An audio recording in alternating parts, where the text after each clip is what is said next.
Welcome. The meeting of the Planning Commission will now come to order. Will we all please rise and follow Commissioner? Where's the flag? Yeah, You don't have a flag? we have no flags. It was over here. It was over there. Aldo's a commissioner now? Wow. That's a new one. We'll follow Commissioner Owens to our virtual flag. How's that? Let's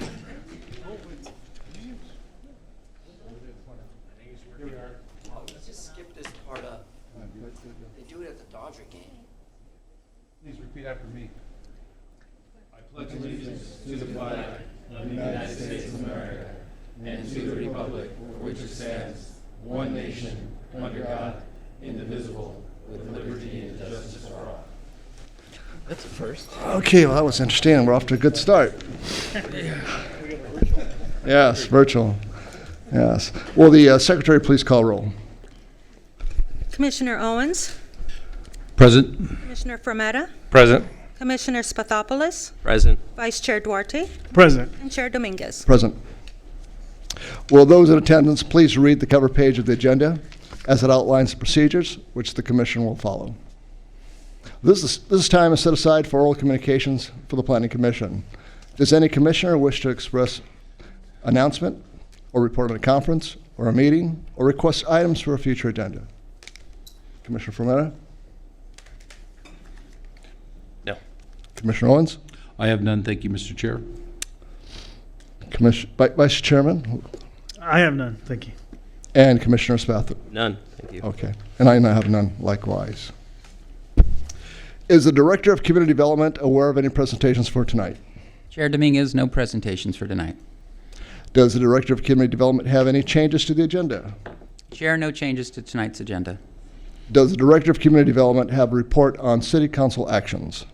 Chair, I do. At last night's City Council meeting, the City Council approved their annual Community Development Block Grant and Home federal application for the U.S. Department of Housing and Urban Development. Those programs provide a lot of funding for our social services and home rehabilitation services in our community. And that concludes my presentation.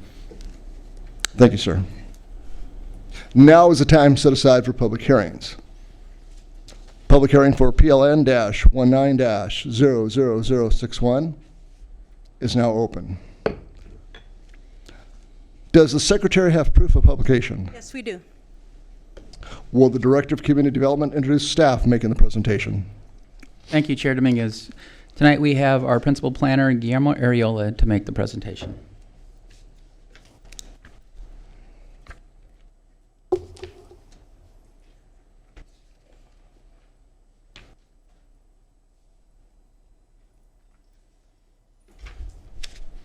Thank you, Mr. Chairman, members of the Planning Commission.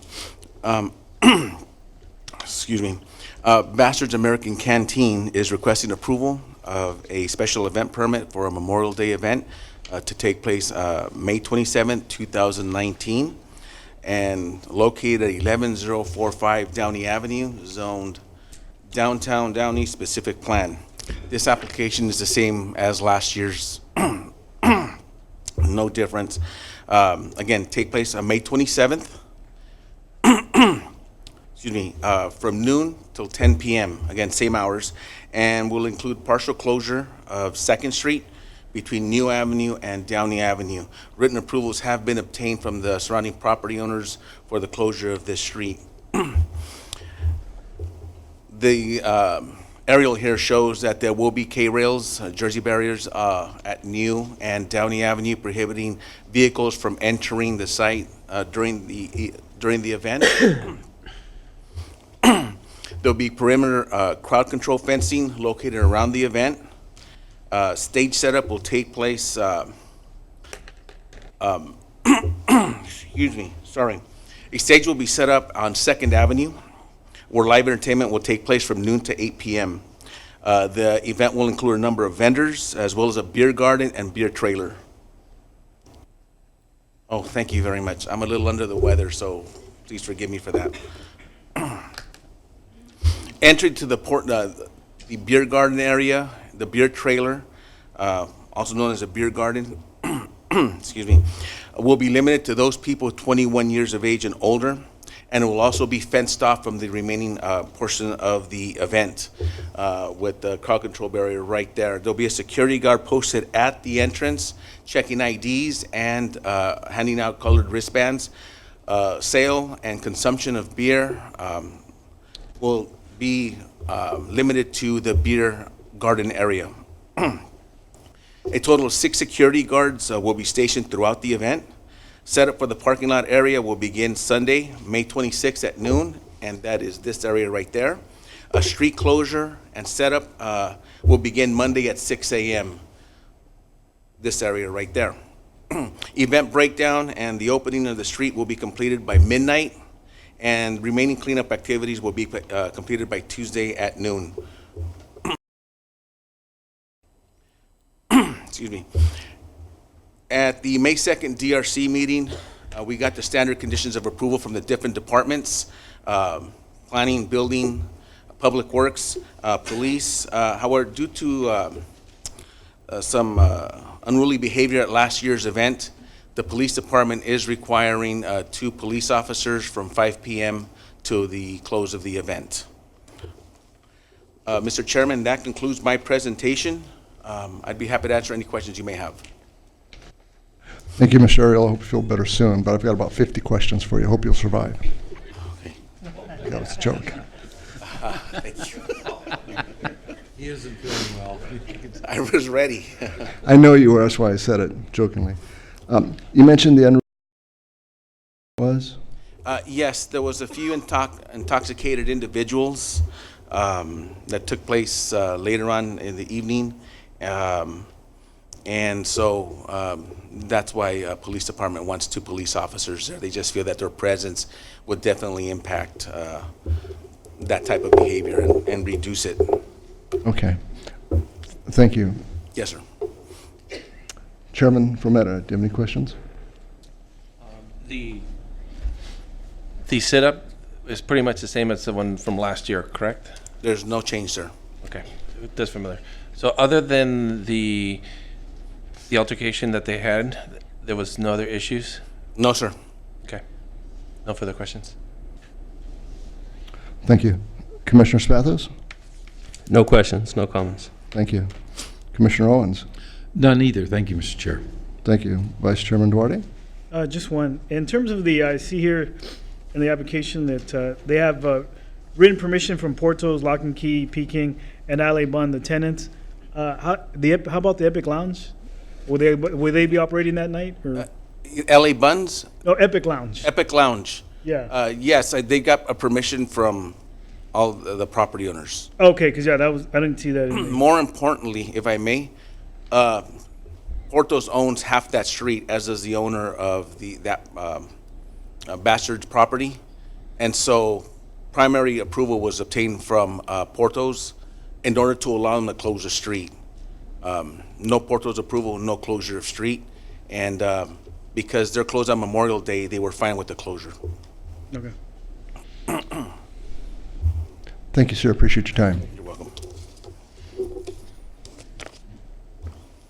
Before I call the applicant and her representative, this will be the time for any planning commissioner to disclose any pre-hearing site visits or pre-hearing discussions that commissioners may have had about the project.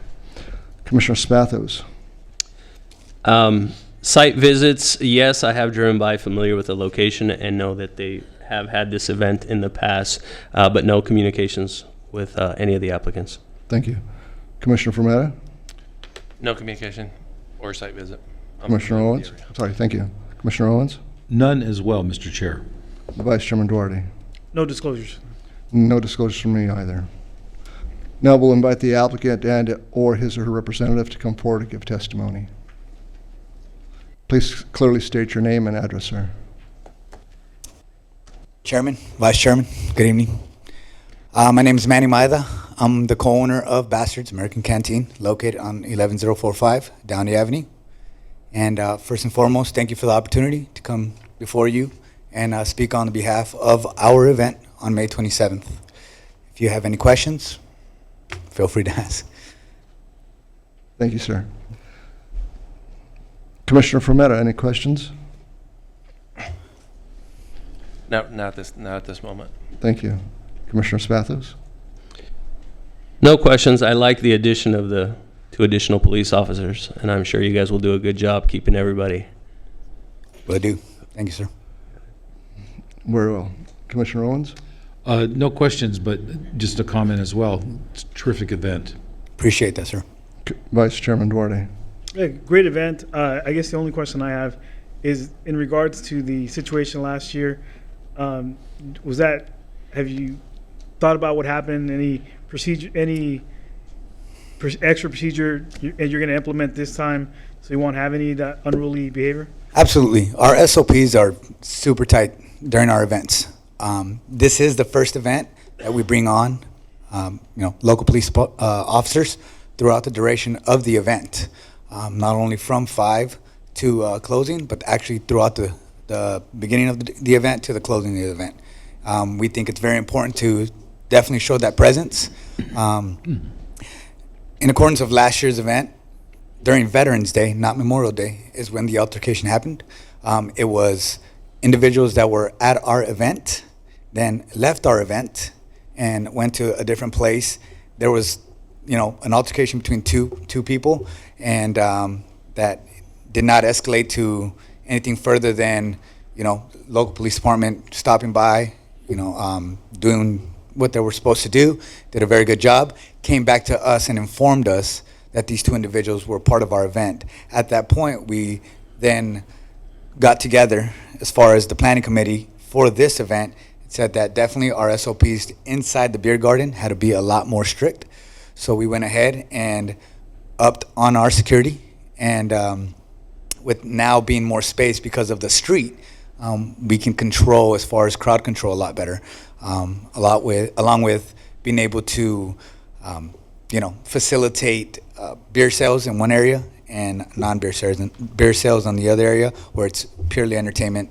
And again, more space, more security guards, and now two armed police officers going to definitely set that presence and be able to hold that SOP a lot more responsible for. Thank you. No further questions. Okay. Thank you, sir. Market success to you. Thanks, sir. Has there been any correspondence, either in favor or in opposition?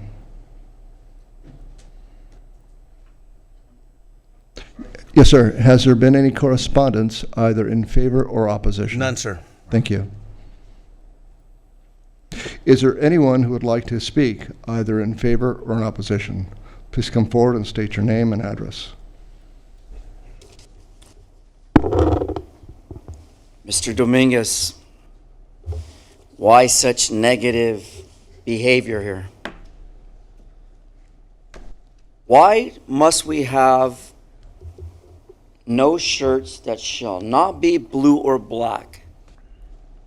Why? Is that racial profiling? Downey police wear the colors they wear. People, the public, people security should wear what they wear. It's an event. This concern of yours about something that happened a time ago doesn't mean it's going to happen again. Bastards American Canteen has successfully participated in this event over and over for as long as I can remember, which is about 4.5 years since I've been here. Since the city of LA put their threat management and their TRO on my ass. But you shouldn't be so anal on the ass of the bastards, because all they're doing is celebrating what vets and what memorial holidays are all about. So, again, we all know that under the age of 21 prohibits drinking. You got an elected official from city of Los Angeles, Jose Huizar, who had a DUI. An elected official at the capacity of a moron, drinking and driving. But yet, people from the Bastards Cantina don't do that. And just because there was this little issue during one event doesn't mean you have to lock down on Bastards Cantina. Let alone don't suppress the public to access bastards because you use law enforcement to engage in retaliation and suppress people from an event that can be happy? Or should we all go in hoods and make sure you know the difference between people, the public, or people that are the police at 562-904-2301, Downey Police Department, for the record. I just spoke to the watch commander, Mr. Kelly. I made a request for additional policing south of here. What did he say? He said, just call when the problem is happening. So why can't we do the same at Bastards? Why do you want a racial profile and stand guard over the public at a public event? That's discrimination. I don't even want to go now because I feel I will be targeted by discrimination. And you know that, Duarte. You know that. Don't let this happen, Duarte, not under our watch. Bastards Cantina is a wonderful cantina. I sit there and have my drinks outside with no problems.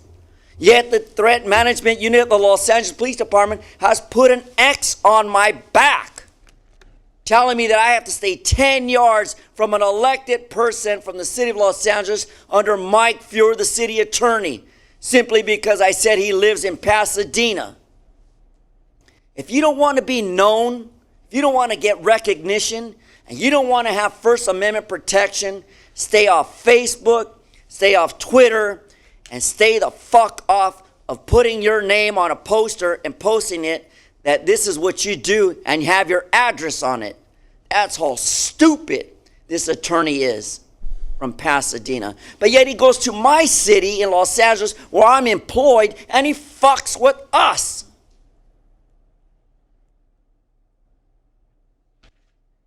So again, watch how you control the environment. Watch how you control our social activities in our community. Not everyone's a fool, except the city attorney who works for Mike Fuhr's office. So take back those restrictions by the police. Tell the police they will be out there when there's a call. I come in and make a request to a watch commander, and he says, make a call, we'll get out there when we can, as it is not an emergency. Well, fuck you.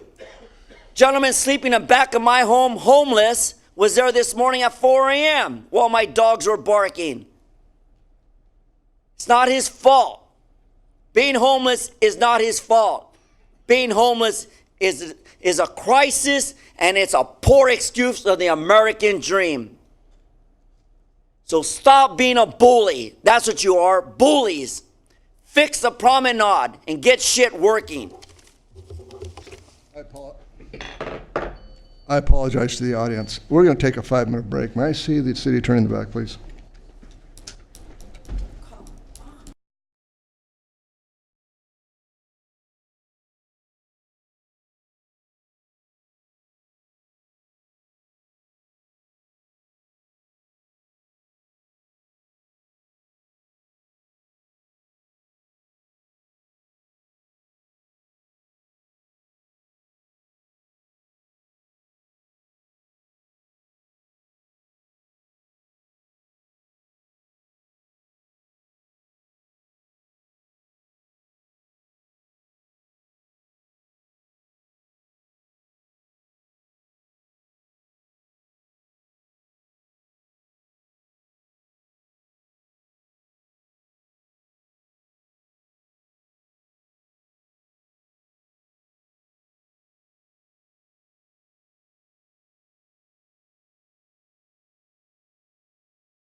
Okay, we're back on clock.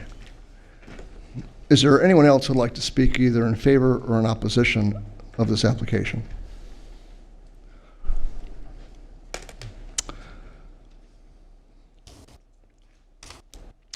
Does the applicant care for rebuttal time? Does the planning staff have a recommendation? Yes, Mr. Chairman. Staff recommends the Planning Commission adopt a resolution number 19-3089 approving the special event permit PLN 19-00061. Thank you. The hearing on PLN-19-0061 is now closed.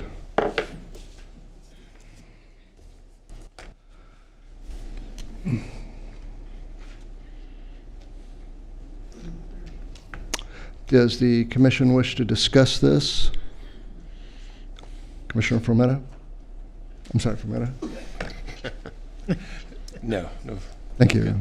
Commissioner Spathos. No discussion. Commissioner Owens. None. I support this event. Vice Chairman Duarte. I also support the event, and I like the addition of 2 officers. So I'm in support. Is there a motion? Motion? We have a motion by Commissioner Frometta. Is there a second? Second. There's a second by Vice Chairman Duarte. Vote is now open. Please place your votes.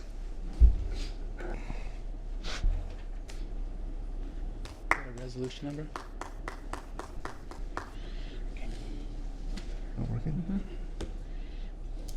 We have a problem. The old-fashioned way, maybe? It's not showing up, Mary. It was working all day.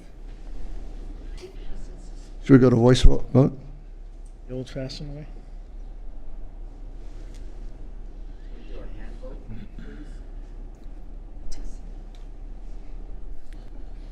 It's can not take a voice working, vote. Mary. Okay, voice vote. Take the voice vote. So, may I have a, I have Spathos? approval. That would be a motion that would be a motion to approve the staff's recommendation Yes. approving the special event permit. And we need a resolution number, I would assume? Yeah, resolution number? PLN-19-0061? Or 19-3. 19-3089. Very good. Okay. May I have your vote, please? Yes. We have a motion and a second? Yes? We had a Did motion. we had a and a you second. get that, motion and a Mary? second. Did you get that, Mary? Yes? Very good. Okay. Frometta?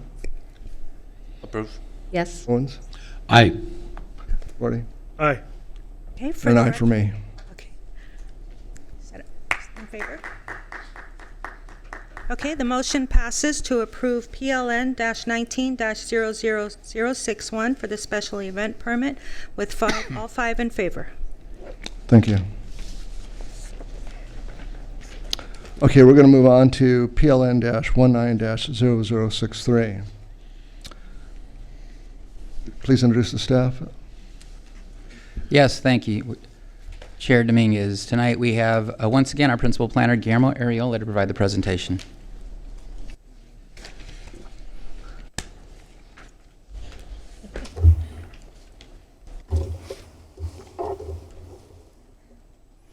Mr. Chairman, members of the Planning Commission, before you is the application for a special event. St. George Greek Orthodox Church is requesting approval of a special event permit to hold the Downey Greek Festival on June 1st and 2nd.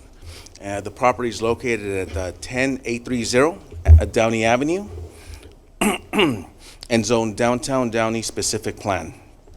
The times of the event will be 11 a.m. to 10 p.m. Saturday and Sunday. Again, this application is just like last year's. Will include live music, entertainment, a stage. This is a picture of the parking lot where the event is going to be taking place. It will include a dance floor, games, vendors, food and beverage area, and a seating area. Setup for the event will take place on Thursday and Friday, May 30th, 31st, and cleanup will begin Monday, June 3rd, and completed by Tuesday, June 4th by 6 p.m. Mitigation measures have been included that require all speakers to face away from the residential areas next door.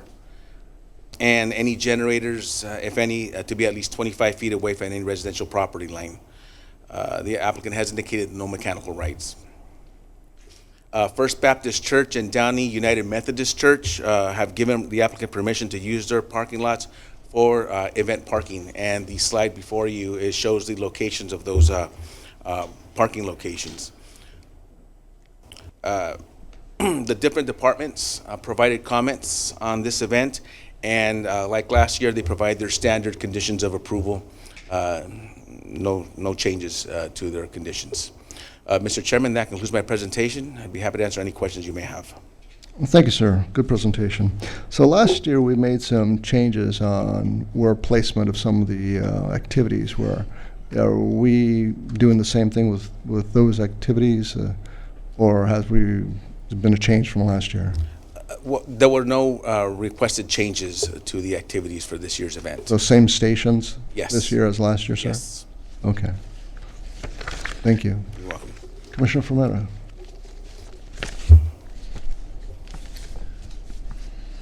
Same setup as last year, correct? Yes, sir. No question. Thank you. Commissioner Spathos? No questions. Commissioner Owens? None, Mr. Chair, thank you. Vice Chairman Duarte? Were there any reported incidents occurring during the festival last year? None. No noise or any type of complaints. Thank you. Thank you very much, sir. You're welcome.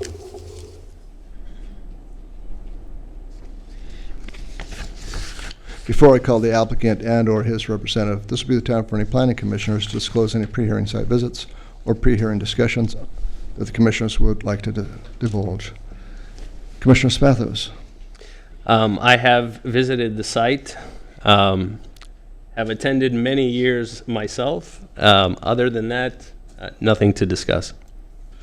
Commissioner Fermetta? I actually attended last year and very familiar with the event, a very good event. I have no questions Disclosures? or disclosures. Okay. Commissioner Owens?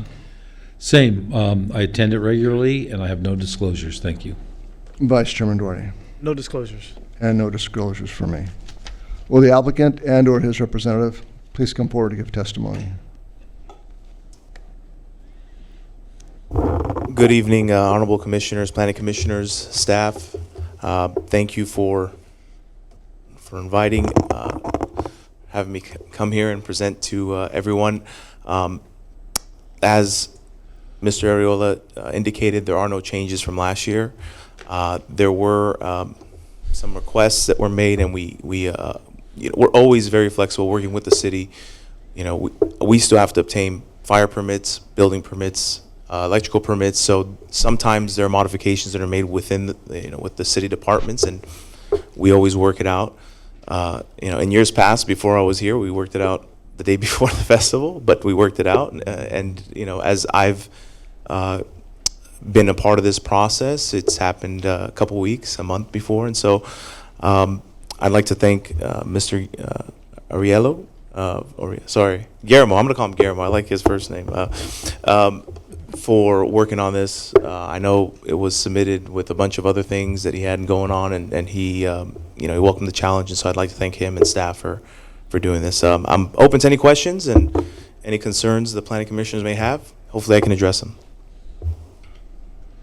Commissioner Fermetta? I have no questions. Great event. Commissioner Thank you. Spathos? I have a question, maybe you could help me. Okay. What year is this? Do you know what year this is that the community has been doing the Downey Creek Festival? Because Maybe 50. I should know, but I don't. It's 35. It's 35th year? it's between 30 and 35. Okay. It's like one of those things, like when did the world begin? Kind of people don't know when it started, because Gotta find out. when this community began, it's like 34th or 35th. I believe it's 34th. Okay, good to know. That's all. Commissioner Owens? Sure, just a comment. I think last year we batted around a little bit the Friday. Still good with just Saturday, Sunday. Not interested in going back to Friday at any point. I'd love to have a Friday. The difficulty is we're very heavy volunteer-based festival. Other festivals, other special events that are like ours, they rely heavily on paid help, paid labor, quite honestly.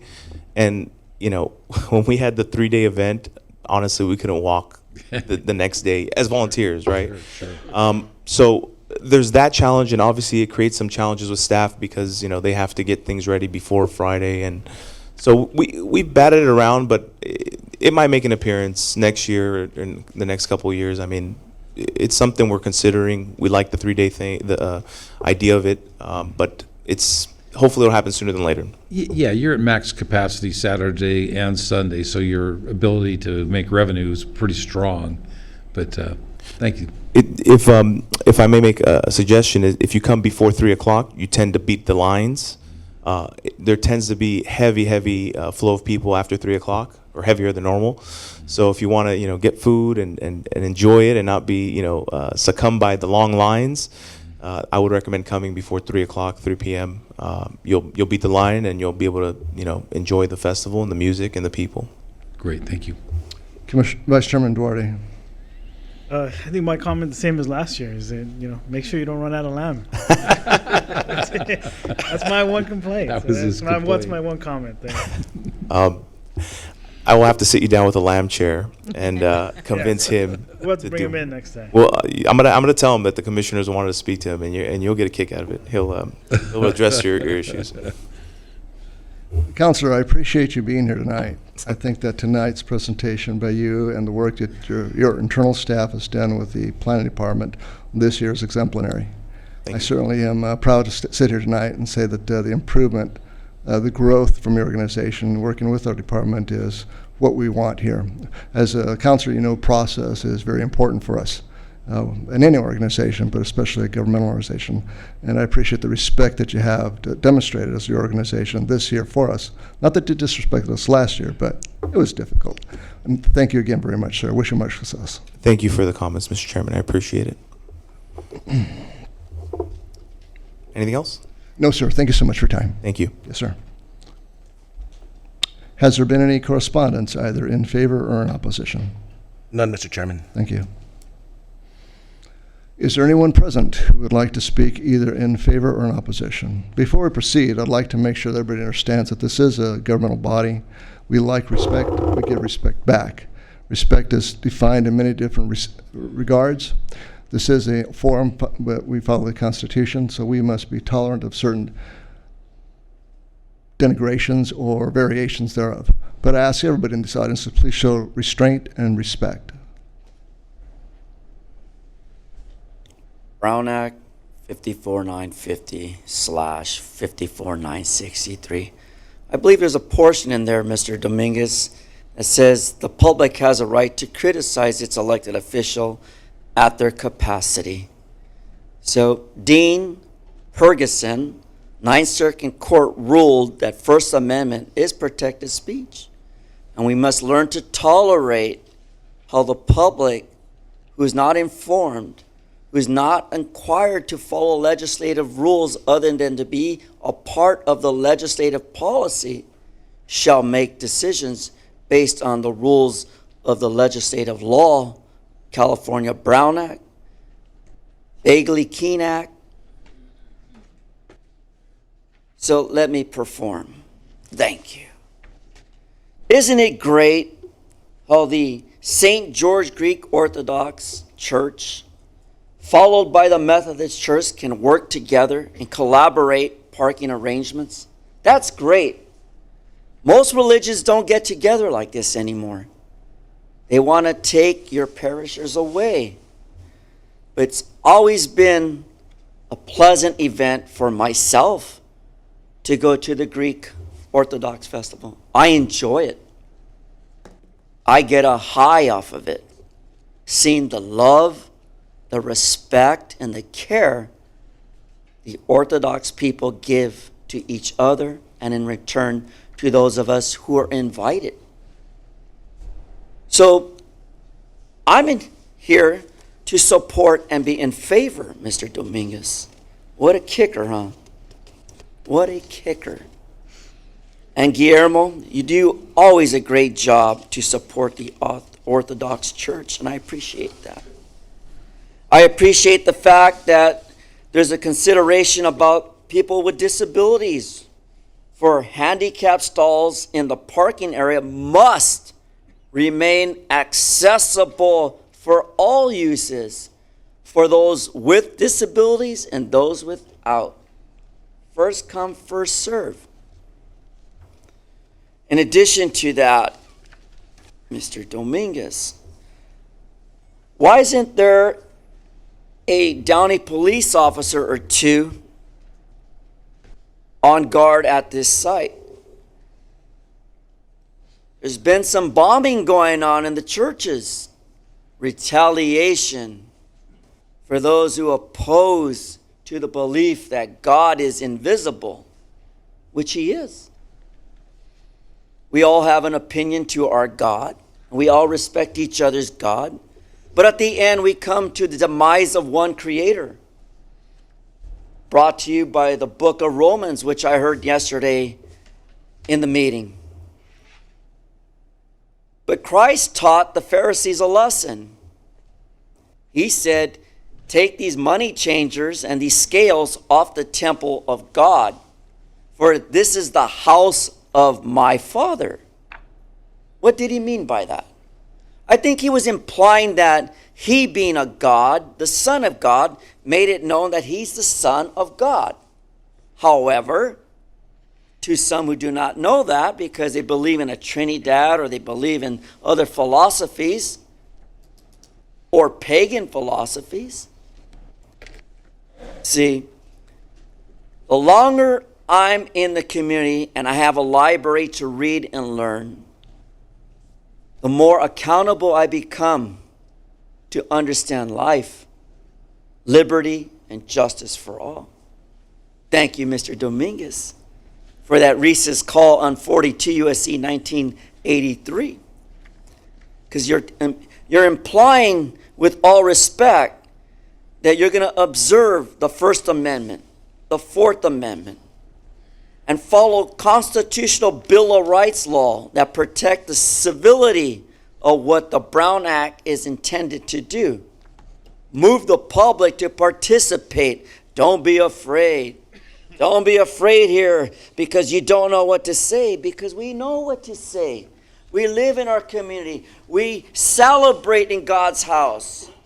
But sometimes there's a defector, like the Catholic Church, who allowed Jose Weezer, an elected official from Los Angeles, to money laundering through the Catholic Church as Salesian Bishop Amon. And now the FBI is on his ass.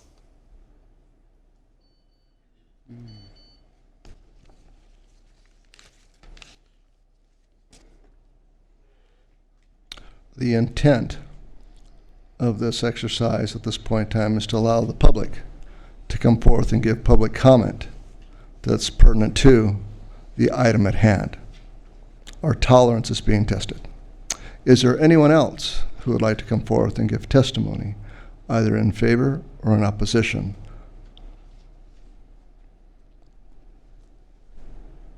Would the applicant like to rebut? Does the planning staff have a recommendation? Yes, Mr. Chairman. Staff recommends the Planning Commission adopt resolution number 19-3090, approving special event permit number PLN 19-00063. Thank you, sir. The hearing on PLN-19-0063 is now closed.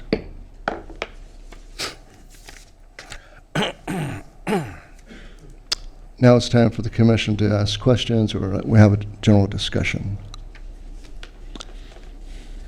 Commissioner Spathos? No comment. I think we're all looking forward to the event. We'll make sure not to eat a couple days before. Other than that, no questions, no further comments. Commissioner Frometta? I have no further questions. Commissioner Owens? As well as my fellow commissioners stated, I'm looking forward to the event, and for the sake of Commissioner Duarte, the lamb should not run out. And Vice Chairman Duarte? No, I'm in favor of it, but thank you, Commissioner Owens. For What is the pleasure of the Planning Commission? May I have a first motion? Motion? First motion by Commissioner Frometta. Second, please. Second. Second by Commissioner Owens. Commissioners, due to technical difficulties, we're going to have an audible vote tonight. Very well. The motion passes to adopt Resolution 19-3090 in favor of PLN 19-00063. Did we take a vote? Uh, Did we get a motion in a second?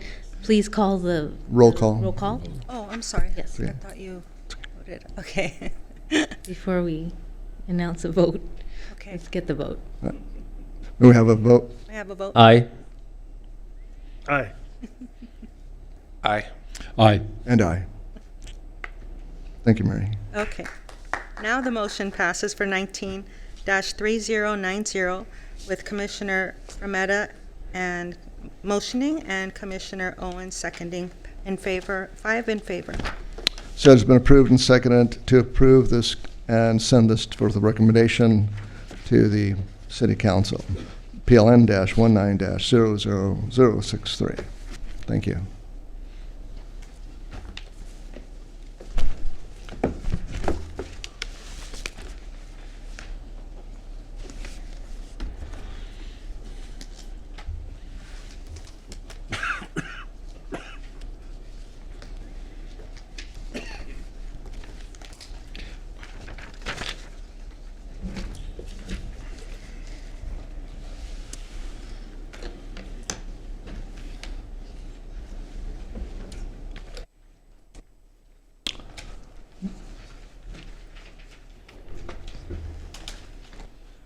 We'll now open number PLN-19-0060.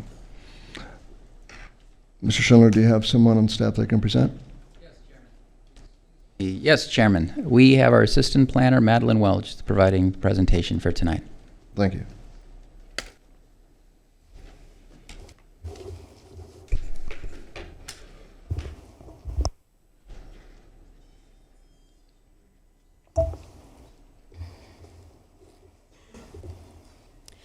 Good evening, Chairman Dominguez and members of the Planning Commission. Tonight you're being asked to consider a special event proposal for Circus Vargas at the Stonewood Center. This will be the first circus in the city of Downey, and it is proposed at 251 Stonewood Street, also commonly known as Stonewood Center. Circus Vargas has and will have events in Woodland Hills, Chino Hills, Laguna Hills, and Santa Barbara. And please note that the applicant is aware that they are moving forward at their own risk, depending on the decision of the commission. The event will take place from Thursday, May 16th to Monday, May 27th of 2019, and the site is zoned SP 89-1, which is the Stonewood specific plan. The surrounding uses include single-family residential to the north, multifamily residential to the east, a Toyota dealership to the south, and CP to the west. The circus site is located on the southeast portion of the parking lot at the Stonewood Center along Firestone Boulevard, right down here, with Woodruff Avenue being on the east. The municipal code states that special events involving over 500 people shall require approval from the Planning Commission, and this event is expecting 300 to 500 attendees per show. On the farthest west side of the Stonewood Center parking lot, there will be 23 sleeping trailers for yes. There will be 11 performing days with a range of 1 to 3 shows per day. Tuesday, May 21st would be the day in between all the performances where there will be none for a break. Setup for the event will begin on Tuesday, May 14th, and cleanup for the event will be complete by Tuesday, May 28th. There will be 2 entrances onto the circus site, both on the south side of the circus, right here. And the circus includes a 17,000 square foot tent where the show will be held. There will also be food booths with non-alcoholic drinks. There will be merchandise booths and a ticket booth. There will be no removal of trees for the construction of this event. There will also be 10 portable restrooms for the event, 2 of them being ADA. And the circus will not include any pyrotechnics, animals, rides, or game of chance. There are 7 entrances into the circus performing tent, And generators are placed on the north side of the tent near the main mall of the building, which are right here. Regarding ingress and egress on the site, the primary designating parking will be on the west of the circus tent over here, near Firestone Boulevard to be away from any residential areas. There will also be 4 ADA parking along Firestone Boulevard near the entrance right here. There will be an attendant that will be located at this entrance along Firestone Boulevard, directing with signage for the event parking. There will also be trash receptacles provided throughout the site with a dumpster as well for disposal of trash after each event. The item was presented to the Development Review Committee on May 2nd, and the other departments had standard conditions of approval for the special events, as well as the police department requesting 8 uniformed securities on site, inside, outside, and at the ticket booth for 1 hour before the show, each show, and then 30 minutes after each show. There will also be, as I mentioned before, the additional traffic attendant on the entrance along Firestone Boulevard to direct traffic. And then the requested event meets requirements per Downey Municipal and Zoning Code, and the applicant is not requesting any deviations. That completes my presentation. Thank you very much for your presentation. Athos, do you have any questions?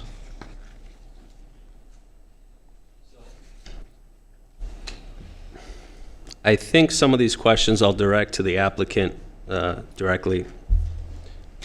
They'll probably be able to answer me better. As far as the planning, you mentioned no tree removal. No. There aren't islands with trees or anything there. It's pretty much just parking flat that will be built over, right? Or Yes. Set up on. There were Okay. 2 light posts removed, but that's it. It's temporarily removed? Correct. They will be replaced right after the event. Thank you. Are you done? Okay. Commissioner Fermetta. The barrier or the fence around the circus? Yes. What is that material? It will be a 5-foot tall chain link fencing, and they'll be putting a blue mesh to match the color of the tent surrounding that.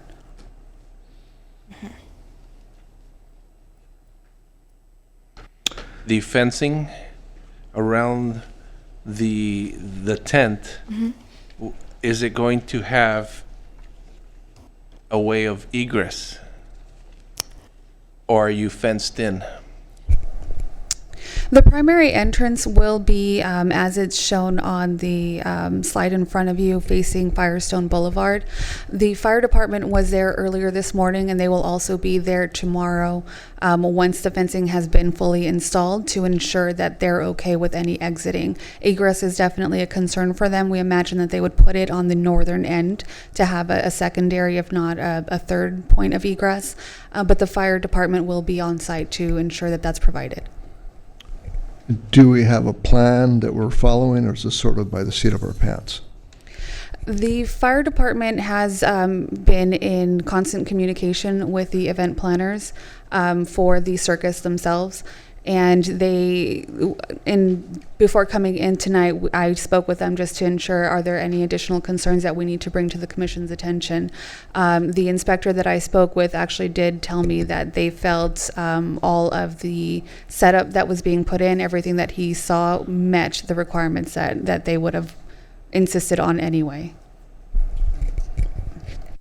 Chairman, if I may add, I want to direct you to condition 33. States a fire safety officer, which is city staff, to be paid for by the applicant, shall staff the event's performances to ensure public safety relates to fire hazards, egress, obstructions, remediation of hazards, extinguishment of fires, and assist in evacuation, so that they could assist with any of those items, or more importantly, be proactive so that those activities do not occur. Thanks, sir. Chairman Fermetta.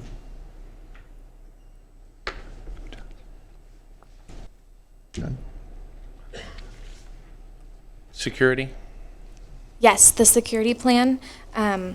So there will be 8 attendants provided by the circus itself, and there will also be, and they will be uniformed. There will be security inside the tent, outside of the tent, and also near the ticket booth.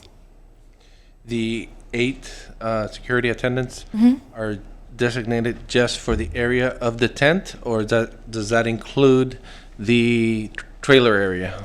It's only for the circus site. Okay.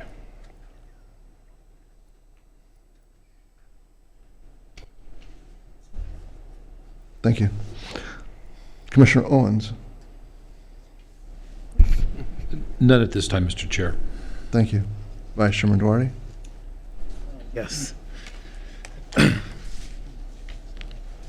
just a little curious in terms of how staff came up with the location of the actual tent performance, being on the east side next to Raising Cane's. Just curious how that location was picked throughout the mall. Mr. Chair, if I may, this is actually a second location that was proposed by the circus. Initially, there was another location, but staff had several concerns over the initial location because of its proximity to residential properties abutting the property. This location was selected primarily because it would result in less potential damage to any of the existing trees, the well-established trees throughout all of the parking areas. So this was one of the primary reasons for that location. And how many actually performers will? There's 44 staff members. 44 staff members? Yeah, that's what we were given. Okay. And in terms of the sleeping trailers and the tent, during the actual performance, how were they getting back between the tent and the sleeping trailers? Do you know that? I don't have that answer. Mr. Chair, if I may, I don't believe that there's going to be very frequent activity while the events are taking place. There is one trailer that was placed for female performers to do wardrobe changes adjacent to the tent in the fenced area. Otherwise, there won't be need for coming and going between the areas. And then just, lastly, I think you mentioned a couple of locations where this show will be performing. Is there any recent local places where the Circus Vargas has been performed and locally, kind of same type of setup? Sure. The Circus Vargas for a nearby location in the city of Lakewood, they have also performed in that location. The Lakewood Center Mall? Yes. In Planning Commission, it's no coincidence. The operators of Stonewood is Macerich. Macerich also owns the Lakewood Mall and the Cerritos Mall. And the reason that Circus Vargas is coming to Stonewood, and I don't want to speak for Macerich, their representatives are here and may speak to the topic as well, but they've been operating that circus, be it Circus Vargas at that site, successfully for a few years without any issues, and they thought it'd be a good placement over in Downey at Stonewood. No further questions. Well, thank you. Thank you. I have no questions. Thank you very much. I have one more question. If I Go ahead, please. You mentioned there's only one traffic controller. Correct. You think one traffic controller is sufficient to really control the traffic in what I consider the most traffic or highly trafficked travel in this mall is this corner?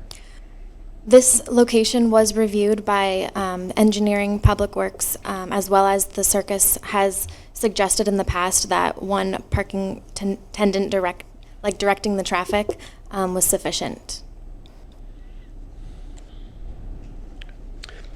I have a comment, Mr. Chairman, before we go. Please. I think before we get to the applicant, just the comment that particular area has got to be the most dense, heavily trafficked area, probably, I don't want to say in the city, but that part of the mall driving from Firestone, going down that strip next to Olive Garden to the back is absolutely nuts. There's lines out there, there's people waiting.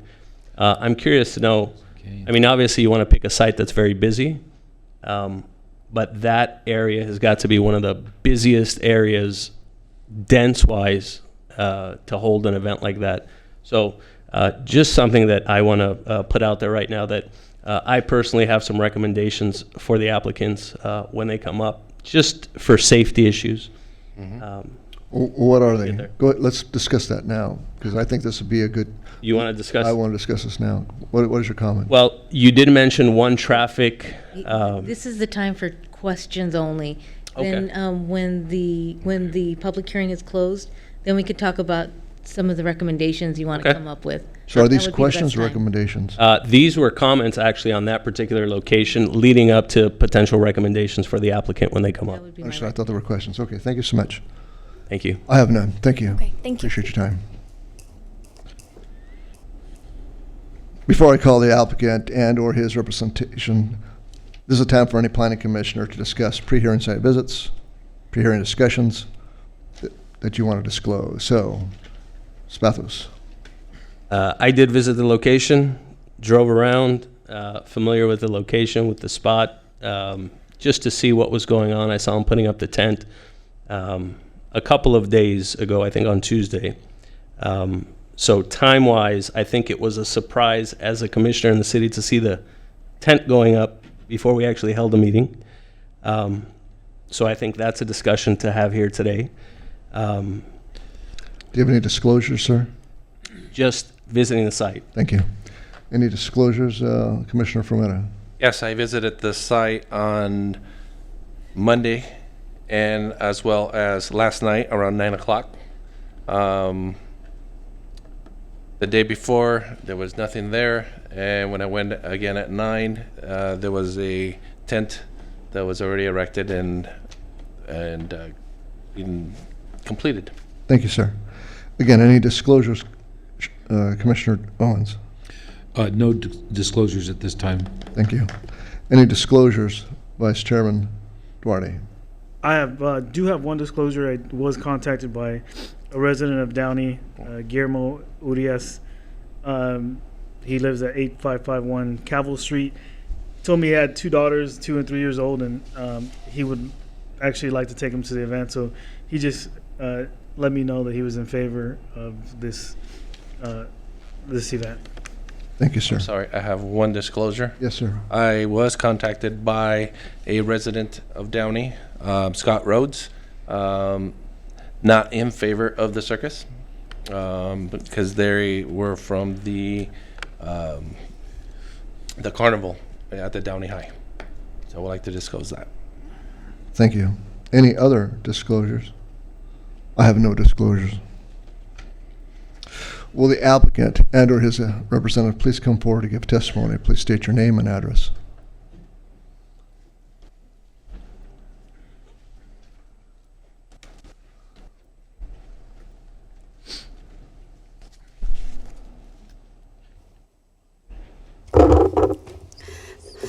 Hello, my name is Katja Quiroga. The address is 7455 Arroyo Crossing Parkway in Las Vegas, Nevada, 89139. I'm one of the co-owners of Circus Vargas, together with my husband Nelson. We are a family-owned and operated circus. Circus Vargas is also totally animal-free. We have made it that way more than a decade ago. And Circus Vargas has a reputation of bringing good quality family entertainment to families. And we're proud to be able to bring that to Downey, to the city of Downey. I also want to thank you all for the opportunity to speak here. And thank you for the opportunity to be able to bring a family event like Circus Vargas to the city of Downey. We hope to bring many joy to many children. And this being Circus Vargas's 50th anniversary, so 50 years coming to communities in California, we really focus on doing good things for the community. So we're not just coming in and just throwing a show. We mind of the quality of the show. We have children on the show. Our children also perform in the show. We are many generations. I'm a 7th generation. My husband, a 4th generation, and our children are 8th generation circus performers performing in Circus Vargas. and we're very proud, and we hope to help the community in any ways we can. So every community we come to, we also try to see how we can help the community. In this instance, we were made aware of at the last minute that the high school was having a fundraiser with a carnival, and so we offered to offset any losses that they may have, because our event was at the same days, a few same days. So we're also donating to the school for their fundraiser. We made a donation to them to help them out as well. Here's my husband, if you can speak some. Well, hello. My name is Nelson Quiroga. As my wife was saying, same address, 7455 Arroyo Crossing, Las Vegas, Nevada, 89139. And together with my wife, as she was mentioning, we took over Circus Vargas about 13 years ago, and we made what Circus Vargas is today. It has been changed a lot. We've been changing it to a more modern, more theatrical, more family-friendly. And we've been proud parents of 3 daughters. It's very important to us.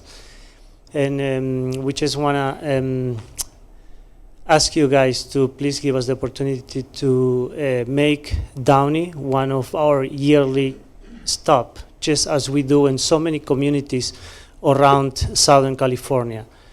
I know that for many of you, the event is new, and it's a lot of things that you guys, a lot of questions that you guys may have. So we will be happy to answer all those questions, and hopefully we can convince everybody to, to let us have our show here, not only for us to, to keep this business going, but also to show the community of Downey how circus industry and how the circus family has changed and evolved the last few years.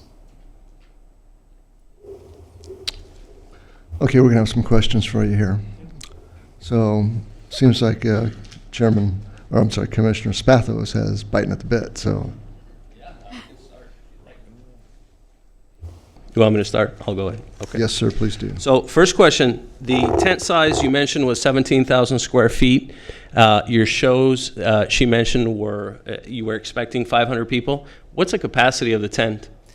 The tent capacity is 1,250. And if is that just what you're expecting, 500, or do you expect sellout shows like Friday or Saturday? Usually opening night will be our biggest night. It will be between 700 to 800. We're hoping 700 to 800 people in the tent. Usually that's what it is on all the locations that we go on opening night. And the reason that show we have more people is because we do a lot of cross promotion with a lot of businesses around the area. We give a lot of free tickets away, donate tickets. So usually they come on opening night. So that would be our busiest night. Does the capacity change from like a Tuesday night to a Friday or Saturday? The capacity never changed. That is the capacity that is for the tent. I'm sorry, the attendance. The attendance, yes. From like a Tuesday to a Friday night, will it change? Yes, the attendance change from show to show depending on. It's our first time here, so it's hard for us to say exactly what would be the attendance. Mm-hmm. But for example, we just finished on Woodland Hills at the Westfield Promenade. We were there 3 weeks, and we had an average of about 450 people per show. Okay. I have a few questions here. I'm sorry if I find them. City planner mentioned security. You will have an hour before and 30 minutes after the event. Is yes, that correct? Actually, the security staff that we have, they are part of our staff, so they are actually 24 hours a day on site. Okay, so they're uniformed, armed staff, Not armed. uniformed No, staff? not armed. Usually the public, the public that comes to our event, there are families with kids, grandparents with kids, Mm-hmm. a lot of kids. So usually it's very easy to handle. I mean, we like we said before, we have no rights, we have no alcohol. It's a very people pay for their tickets, they go sit down, watch the show, and they leave. Okay. Yep. Hi, Marlene Magallanes. I'm the security manager of Stonewood Center. Just wanted to add that we're also going to have special detail security just for the event. That's part of Ally Universal, and they're fully in Bumblebee uniforms. We're going to have bike officers patrolling the event parking. We're also going to have PD on site for courtesy patrols. So I've been talking with PD, and we have an event plan in place. I don't know if you have any other questions for the mall security. I do have a question for the mall representatives. I don't know if you can help me. We're all here. Sorry, I'm driving all you guys up there. Just a lot of questions. Dina Henry, I'm the senior manager. Hi, Dina. Hi. What was the determination in bringing Circus Vargas here to that location? Because my question was, I'm really excited about it, by the way. I went to Circus Vargas as a kid, so I'm totally for family-friendly events and stuff like that. But it's more, since it is a first-year event, I think I'm concerned as a resident with like safety more than anything. Beyond the time thing, I think we could get over that eventually. But I think safety and security for the area. As you know, there's a very busy restaurant on the corner of, Firestone and Lakewood. That Olive Garden, like I said, is always very busy. There's always people waiting outside. Have you guys come up with a plan other than what Circus Vargas has for direction of traffic going in and out of let's start with that Firestone entrance into Olive Garden? Yes, so our security team has traffic control components as part of their plan. To go back to your original question, we brought them here because we were fortunate enough to have them at Lakewood Center. Okay. So I'm also the manager for Lakewood Center. Okay. As is Annette is also the marketing manager for Lakewood Center, so we do both centers. So it was so successful and so well received and so just embraced by the community that your mayor went to one of the shows and actually approached us and said, is there a way that we could bring this to the city of Downey, which started the conversations, which is how we got to this point here. So that's kind of how that evolved, because we have experience with them with Lakewood. Mm-hmm. Our team of security will be specified to the event area and to the customer parking area. So they will be doing traffic control off of Firestone Boulevard in our lot to make sure that there's no bottlenecks.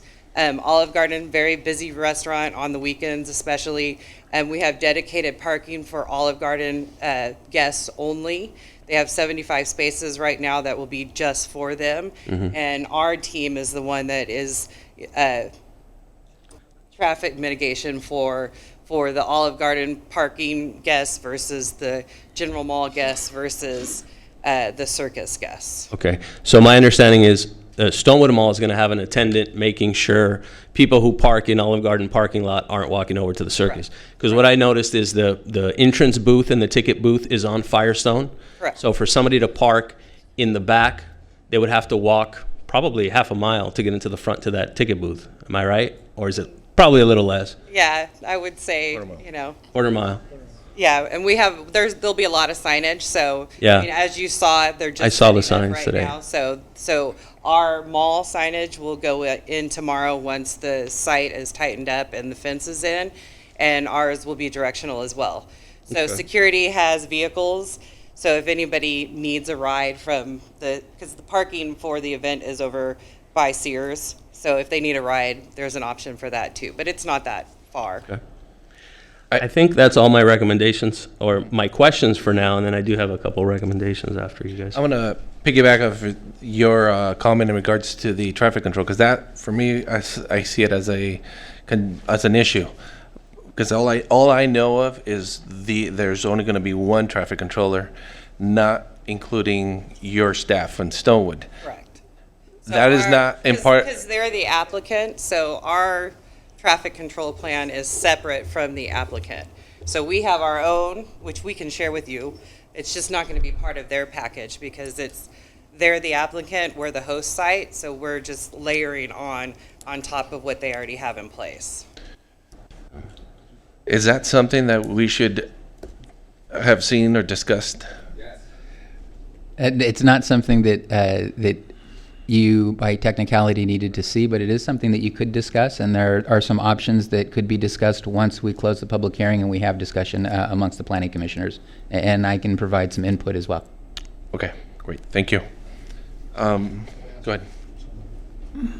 He's free to ask some questions regarding of course. the Yeah, personal you're all free to ask some property, right? questions. That's what we're You doing can go now. ahead and ask the security detail from the mall any questions you want regarding traffic. So if we do see a need of increasing traffic staff controller, is that an issue? No, that would not be an issue at all. If you guys recommend that we need more parking attendant, we can make it happen. Okay. So you're set up to adjust your plan on the fly, that's how we bring it to Absolutely, you? of course. And it's a chain link fence that will be covered all the way around. Yes, the event will be completely, as I discussed today when I walked the site with the fire department. I show them exactly where the fence is going to be. Each egress, exit, and entrance on the tent, when actually by the fence, we'll have a gate that will be open and will be actually, we'll monitor that, but they will, fire department, since we have fire standby, they will make sure that all those gates are open. So the fire inspector will be on site the whole duration? Every single event, Would that be Downey Fire? yes. Okay. Folks, I know there's a lot of people sharing the mic, but if I can ask if you can get close to the mic when you're responding, we're also streaming this live. Sure. Thank you. Yep. My name is Giovanni Famalici. I'm their locations liaison. I just wanted to address the thing about the fence is that they are panels. They're 6-foot panels or so, and they're only like 6 foot across this way. So the panels are, I just don't want to give the impression that people will be locked in the event of an emergency or anything like that. The panels are actually movable. Are they breakaway or collapsible? Yeah, are they ballasted? Is that how they're sandbagged? Yeah, Something like that? yes they are. But it's not one solid fence. It's actually, they've got 6 breaks every 6 feet. The fencing. Like a gate? Yeah. Exactly. They have like gate all around the tent, exactly where all the emergency exits are.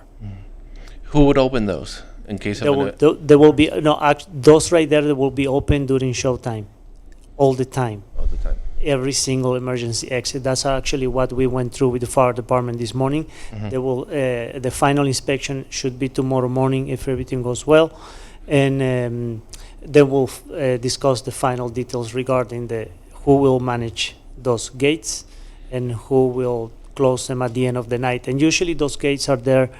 The fencing is around there. Mostly is not to have them during the event, but mostly to have them when the event is closed, when we are not having shows, so we can enclose the area and we don't have people just walking inside the tent or working inside of the event. Understood. Another question. In the ticketing area, the box area, which I was there last night, it's on the closest to the Firestone. Are vehicles going to be driving in front of that? Yes, there is a line that is going to be open during the day, so we can have the flow of traffic. We have 2 options. We have done in the past and other venues. Sometimes we close the line in front of the ticket office. We do it only at the end of the show when the people come out at the same time. So we close them. We close one end and we close the other end, so they can go out of the tent freely. And then we reopen them right after the show. So what I'm understanding is that pathway of vehicles will be blocked. Will be blocked with cones. Will be blocked with cones when the show ends. And then reopen again so we can have a flow of traffic driving to and from Olive Gardens. Okay. And yeah, before the show, it's not an issue. There is ample room from the box office to the street, and we have a chain link fence, which is more decorative, but it just indicates the area of, okay, this is the safe area. There's no street, so that people can, stand in line or gather around in front of the ticket office without being in the street. So we have about 50 feet of chain link fence as well. So will that be performed by the one traffic controller? No. The traffic controller is not at this location. The traffic controller is at the entrance of the street, so the Olive Garden entrance. So someone else has this function? Yes. Our other security personnel are monitoring this area in front of the box office. Then we have an area which is past the box office. We have 2 more security personnel in we call the main entrance area. This is where you can, buy your popcorn or souvenir. And then after that, you go in the tent, and then there is 6 more of our security personnel in the tent. Okay, great. I should have asked this question at the very beginning, and I apologize. Which I think most of us probably has that question. Such a well-organized circus. I saw the pamphlet that was turned in. Why the short notice? Or permit request? We're doing this the day before. Yeah. We didn't know that there was a 60-day council advance. You have to give them an advance notice, and we got through that with the mayor's office. We came really because we were invited by the mayor. He saw the show and thought it was, something good for the city of Downey. And so we changed another contract that we had with another city. We asked if we could come later in the year because we wanted to accommodate that request, because we're always looking into new areas. We like building those new relationships, and we've agreed that it would be something good for the city of Downey. We're they've been in business for 50 years. It is completely family oriented, and we're just looking forward to the new prospect of a new area. So we just went basically off of Stonewood's request that the mayor really wants you guys to come here, and we tried to make that all happen. And we didn't realize how short of the timing it would be for the permit process. And but we did everything to accommodate every request that they've made. I walked through pretty much all of the permits and was on the phone with every department and just said, can we make this happen? And very instrumental working with Madeline and Crystal to make sure that we're accommodating on anything that was had to do with our plans, any of the applications, all fees that needed to be paid. And yeah, that's where we are. Okay, thank you. I'm sorry, who are you again? I'm Giovanna Familigi, their locations liaison and marketing director. So you work for the circus? Yes. Okay, stay there because I'll have some questions for you. Do you have any other questions? None for the moment. Okay, since I've asked you to stand there now. We understand that you have other venues in the cities of Laguna Hills, Lakewoods, and Cerritos, correct? Correct. Okay, and you've been in business for 13 years out of the 50 years. Yes. Well, 50 years as Vargas, but 10 to 13 years as these present owners, correct? Yes. Okay, very good. Thank you very much. In these other cities that you've been to, are you familiar with those cities, these processes? With the cities? Processes. Yes. Very good. And you've been before planning commissions? Yes, we have. Very good. Do you consider yourselves sophisticated operators? Most definitely. Actually, I want to add to that because I worked for Circus Vargas 20 years ago, and I actually was in retirement, and they invited me to come back and work, and for a whole year and a half, I pretty much told them no, and I agreed finally, okay, I'll come out of retirement. And the reason why I chose to come out of retirement, I said, if I'm going to come out of retirement, it's got to be somebody that's really, really together, and, I chose them basically. I got bored and said, I'm going to do something. And I chose them because of their efficiency. Yeah, this isn't about you. I'm asking questions about the organization. I understand that, but I was just telling you that the reason I chose them was because of their adequacies and sophistication. Wonderful. Thank you so much. So if you're a sophisticated operator, if it's an organization, then why the comment of no knowledge of our own policies and processes here in the city of Downey? It seems to me it's a contradiction. We didn't look into them before because we didn't. It wasn't until we were notified that we had an invitation, and then we looked into them, and I found out that it was a 30-day, so I thought, I didn't know about the city council approval, but I did contact the department 31 days out, and then it took them a while to get back to me, and then I contacted Madeline because I didn't get a response. It was the 24th, so like 24 days out. I had contacted them 31 days out, and I didn't get a response from that individual. And so I contacted Madeline and said, I'm still waiting for a response. What can we do? And then she said I didn't have the timing proper. And then I What did that mean to you? You didn't have the timing proper? That I had told our advisor that I did contact the individual. I was waiting for them to call back, and they never called me back. And so I'm just a little concerned, are we going to be able to come to the city of Downey or not? And then she said that we were short on our timing at that point. And did you ask for special privileges? No, I did not. I just asked her, I just I don't know what to do, and I explained the predicament that I put the circus in because I had canceled one contract to come here, and I just asked her if there was any, definitely not special privileges. I just asked, is there anything I can do to help? Can I walk the permits through department to department to kind of help expedite the process? And can I go before the city council? Can I write a letter? What can I do? Can I contact the mayor? And she just said, well, you can make the submittal and we could submit it before the commission. It's really up to them. Very good. So thank you.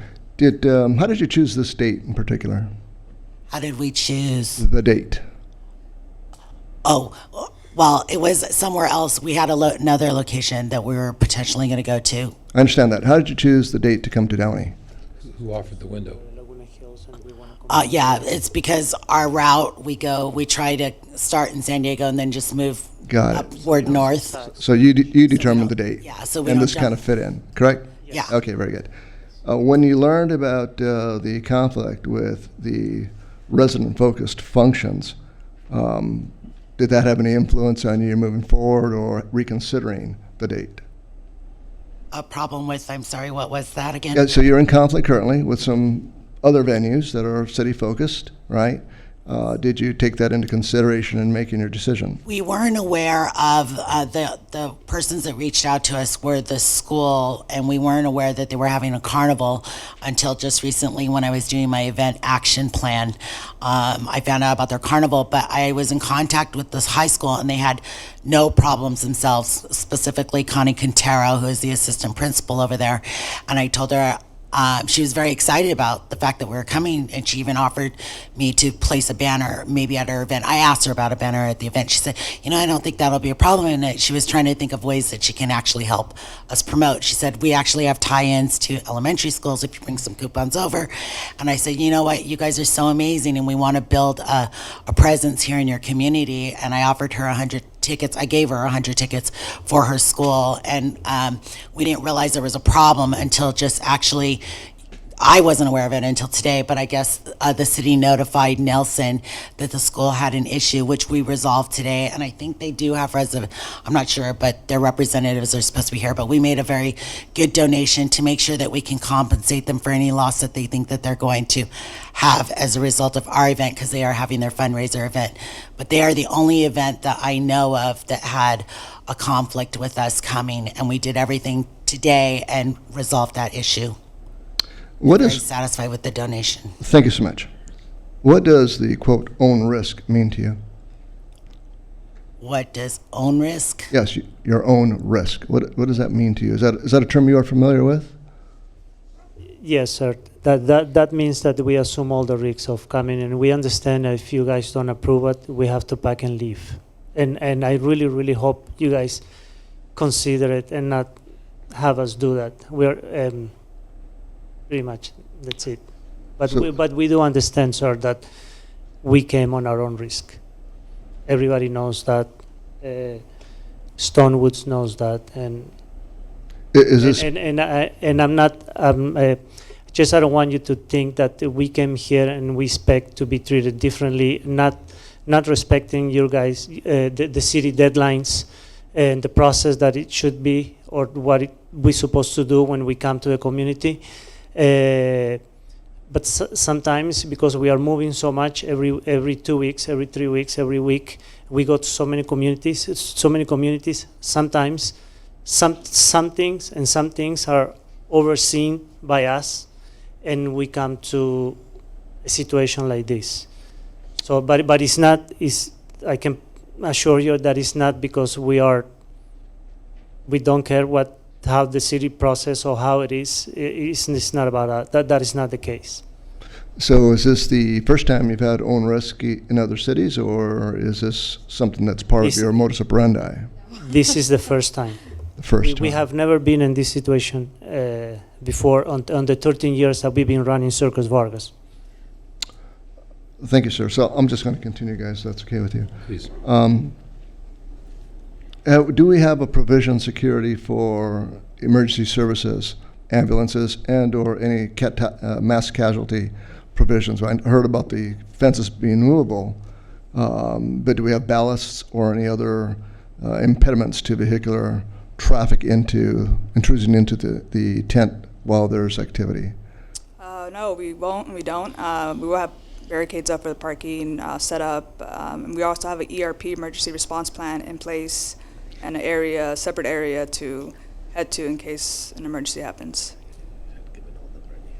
But there are no fixtures or nothing impeding traffic or. So when the show is there with 500 to 700 people in that closed space tent, the driveway, we'll call, from Firestone will be open and accessible to vehicular traffic. Correct, yes. How far from the vehicular traffic is that tent? From the exit to the tent? No, I'm sorry. So we're going down the driveway, right? How far from? I would say maybe about 100 feet, maybe 150. 150 feet. Okay, thank you.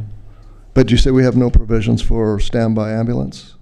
We don't at the moment. We do have an area where FD will be, if they need to be dispatched, they will be parking there. That's also the PD command post for them, and that's also a security post that we're going to have on Firestone. You will be able to see us from Firestone next to the ticket booth. Thank you. We also have a fire lane all the way around the tent, so accessible from each egress exit. So if anything happens at any time, the tent can be accessed from any entrance, and the fire truck or ambulance could park the vehicle right by that particular exit. It wouldn't have to be the front of the tent. If something happens in the back, there's an entrance in the back, and there's a 20-foot fire lane in the back of the tent as required by the fire department. Thank you so much. Commissioner Fermetta, I stepped on your toes here. Do you have any other questions, sir? No, so far you're all the great questions. Commissioner Owens. No, no questions at this time. Vice Chairman Downey. Yes, I think this is for the Stonewood staff. And you mentioned earlier there's provisions for the Olive Garden customers to park in their lot. I know that the Raising Cane's has a large queue, especially on weekends, of vehicles. Is there any provision in terms of any plan you have set up to deal with that? Same goes for Raising Cane's. They have designated parking only, and it's mostly the drive-thru that gets congested, and that's kind of separate from the event, and we will have traffic control in that area as well if it does get long. The weekends are the busiest for Cane's as well, late nights, like 10 p.m.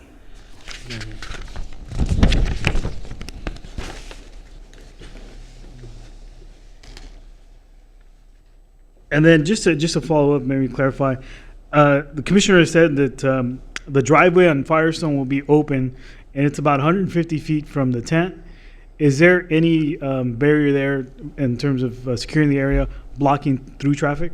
Yes, so there's barricades that are going to be set up tonight, and then there's going to be security in the area as well. So there will be barricades just to make sure the flow goes in and out. And then, like you said, we're going to open it up for traffic once the guests leave and the customers. Okay. I have one last question, one for the security. So how many security staff from Stonewood Mall do you guys have designated for the events during the event? So it's going to be 8 per show. 8 per show. So tomorrow night will be 7:30. It will be 8 security officers aside from theirs. And that's for the entire mall, or is that just for the? That's just for the event. That's just for Circus Vargas, and then you have other security personnel for the mall. Mm-hmm. So you have Stonewood 8 security personnel for Circus Vargas. Yes. Okay. Also, one question, last question for Circus Vargas. You have in this diagram here a food trailer. Is that serving hot food? Is it cold sandwiches? Is it something that goes through the health department? Usually it's pretty much like a movie theater food, hot dog, nachos, popcorn, cotton candy, canned sodas, and water. And this time we have some cafe lattes and cappuccinos as well. Okay. Oh. Any other questions for the applicant? I have a question for Stonewood. You've done this actually in Lakewood. Yes. Have you guys shared security from Lakewood and Stonewood information in regards to help Yes. better serve the? And even, I mean, on a higher level, we've shared our experiences with the city staff that we had at Lakewood, with Downey City. We also had the city manager from Lakewood speak to the city manager of Downey to share his perceptions of it as well. So all of the cross communication happened. Okay. Okay. Thank We you. consider ourselves the triplets, so we share everything anyways. So there's not much that goes on at one center that we don't know about. And from a process standpoint, I know that was some of the questions. I've only been at Stonewood for a month. I've been at Lakewood for 5 years. So this was all a learning process to me. I did reach out to Aldo and kind of get walked through what needs to happen for the next time so that we won't, from the mall standpoint, have any of these issues again. We know that timing, we've actually built in additional time for any events that we want to bring to the center. Okay. And one thing that I did notice from the drawing or that was presented to what is actually present at your location in regards to the staff trailers, what's circled on this plan is only 2 rows. You actually have 3 rows. Is that an issue for Stonewood? Us or for them? For us, no. No, we have plenty of parking, so we're okay with it. Okay. And the trailer area is also gated off so that people driving by don't see the trailers. They'll just see the blue fence. That was gated today? It'll happen tonight, right? Oh, tonight. Okay. Because I was there last night. Right. If they're not done today, Okay. it'll all tighten up. It shrinks a little bit more than it is right now. Thank you. Understood. I have one question that just came up, and it's not specific to this right now, but sounds like there's a future date planned. Any ballpark range this time next year, next summer? Well, our idea is every time we come to a new location is to come back about on the same time next year. If everything goes well, everybody's happy with the event at the end of the run, our idea would be to come next year about the same time. All right, thank you. But we would be mindful of the high school's event. In the time frame. Right. Yeah, the time. Which I just learned about the high school event today too, so it's good for us to know as well. Any other questions? No further questions. We appreciate your time. Thank you so much for being here. Thank you so much for having us. Thank you for the opportunity to Thank speak. you. Has there been any correspondence other than mentioned before, either in favor or in opposition? Yes, we've received an email that was provided to the commission also in your packets, but there was no other correspondence. Thank you.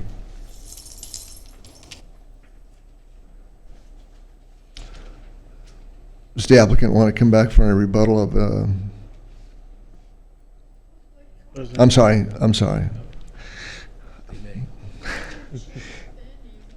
Hold on a second. All right. Is there anyone in the audience who would like to step forward respectfully and say focused on the issue and discuss either in favor or opposition of what we have before us?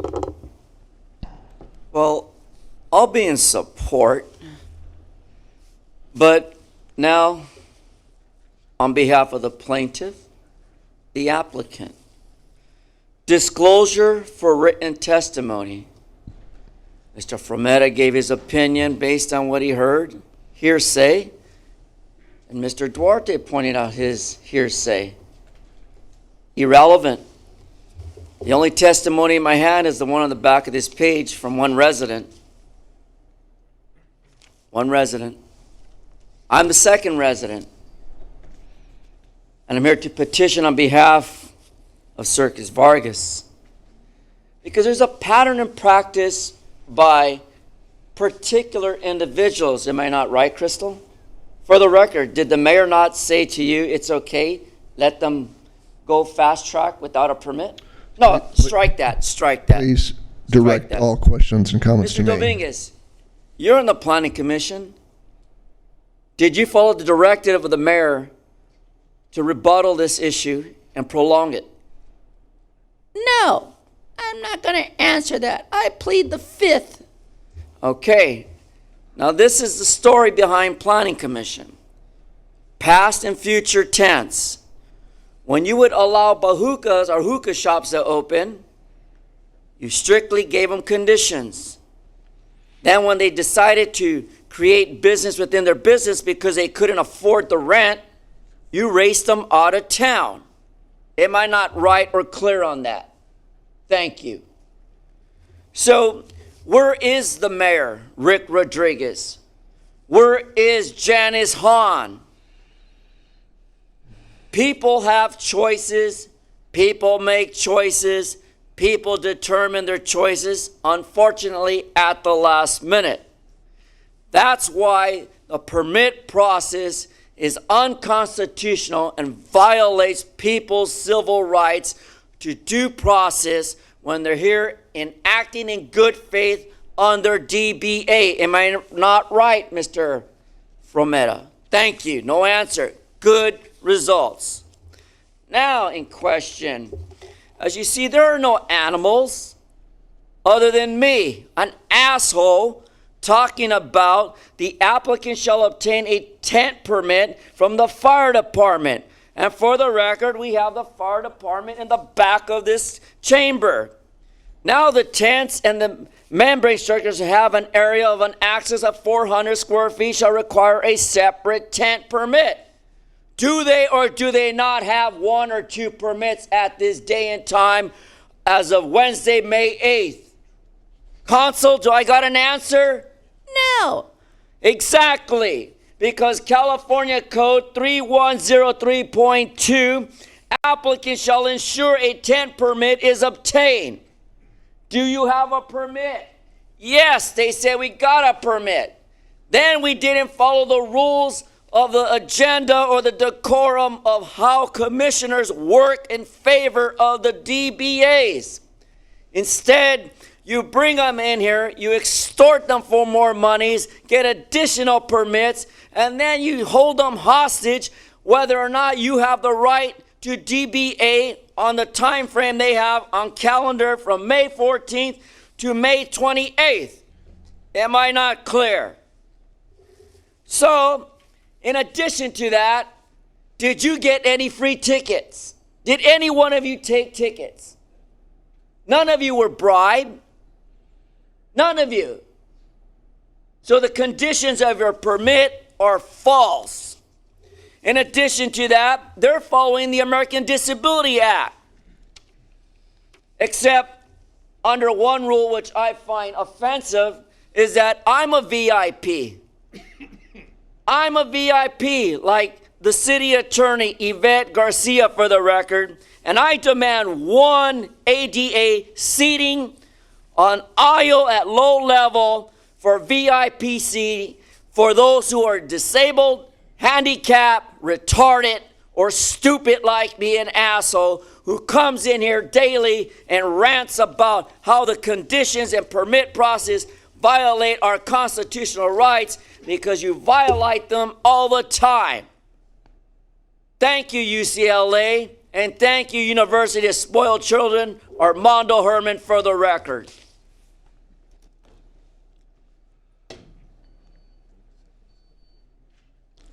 Is there anyone else in the audience who would like to graciously come up and speak before us? Please state your name and address for the record, Yes, sir. my name is Greg Earhart. I'm at 10718 Hayden Avenue, north side of Cecilia Avenue. I was a little shocked when I read the article in the Patriot, when I went into some of the stores in town and saw discounts, and then to hear about the placement of tents, etc. It sounded like a little proactive to me when you folks hadn't even approved it yet. I'm not here to disapprove or approve or make a comment about the circus. I think everybody will enjoy it. I have concerns, as some of you people do, about traffic direction, the parking issue, and specifically on the north side of Cecilia. As you know, we've had nothing but hate and discontent about parking.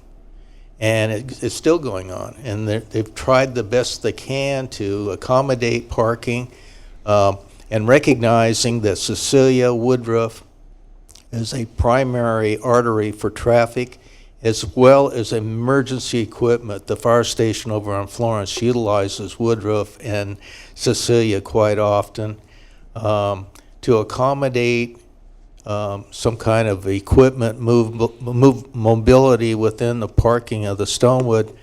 Well, they've only got about 3 entrances and exits, and as far as traffic concern is, like you're concerned about that, I can't see it myself, but if they're going to control traffic from Firestone adjacent to the Olive Garden and getting in, I don't know how many lanes you're going to have in there, but it could be pretty congested. The other concern I have about is trash. We're already encountering excessive amount of food wrappers, drinks, cartons, whatever, in the residents north of Stonewood. That's really my only concern was safety, traffic control, parking, and trash. Thank you very much for listening to me, and have a great evening. Appreciate your time, sir.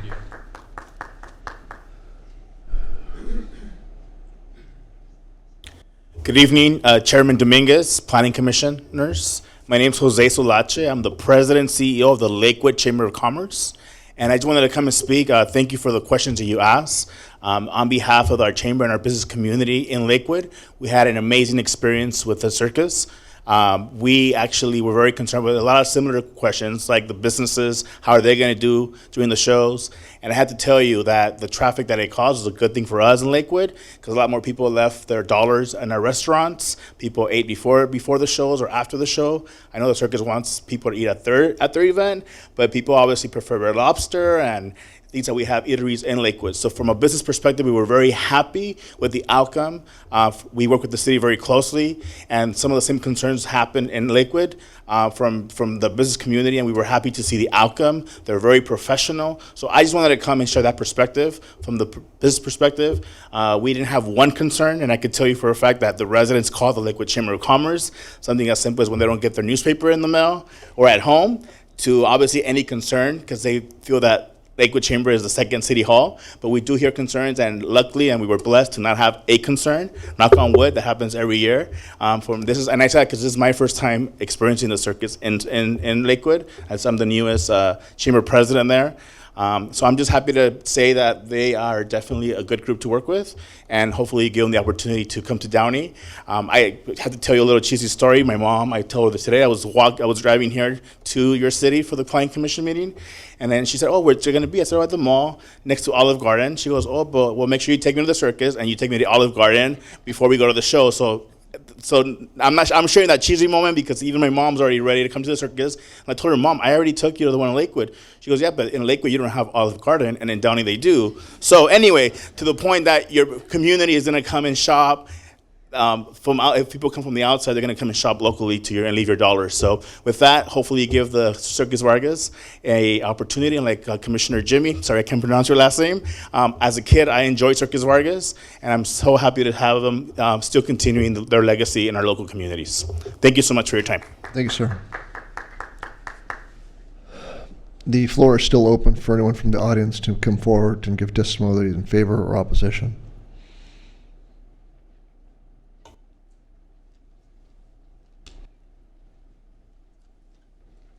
Hello, everyone. My name is Damien Tenorio. I'm a resident of Downey. I'm literally right off of 9248 Cecilia Street, so it's the corner of Cecilia and Woodruff. So my backyard is literally the Stonewood parking lot. Same thing like everyone else. I've enjoyed the circus when I was a young kid, but I've always remembered the circus as having to be in a big, vast, open land area, like a park type, where there was no other residences or businesses in the area. After hearing some of this information, I'm still kind of shocked that they're even considering that intersection of going in next to Olive Garden. I think that's just a complete disaster in my opinion. So great, I don't know nothing about the Planning Commission and how that works, so I apologize for sounding a little bit off on that. But in terms of, I'm more concerned of the after the circus is done. Yes, it's gonna bring over 700 guests, which is a great turnout for them, but with the congestion already there with Cane's and like the resident said, all the donuts or people are making a lot of noise behind literally that parking area. That's my main concern. Maybe I'm a little biased because that's literally my residence. I've been subject to hearing all those noise complaints Stonewood has not done an adequate job in terms of patrolling that area. I've seen kids doing donuts behind the parking lot there for more than 10 minutes with no obstruction. They're just free will every weekend, consistently every night. So bringing in that many more traffic into the area, I think, is just going to be a very not pleasant situation, considering that I've been there for a while now, and it's just, my main concern is just safety in terms of the noise, the people that's going to be bringing, and just the people lingering after the events are over. So yes, it's a great turnout that's going to bring more people to Downey to enjoy the restaurants, but with the congestion already there with Cane's and that drive-through line going past Sears, it's just going to bring more people and draw more of a crowd to that general area. That's going to go way beyond past the time that the event's supposed to be over. So that they're saying that the area that they're going to be patrolling or guarding is going to be closer to the tent area. I'm more concerned of the area just past that, and not just half an hour after the event's over. So if there can be any adjustments made to that, I would really be grateful for any additional security measures to be made beyond past that parking area in the back, because it's already an issue now that Stonewood has not been able to address for the couple years I've been complaining to some of their office staff there already. So that's all I have for now. Thank you for coming forward, sir. Appreciate your time. The floor is still open for anyone in the audience to come forward to give testimony in favor or in opposition of the applicant. Okay.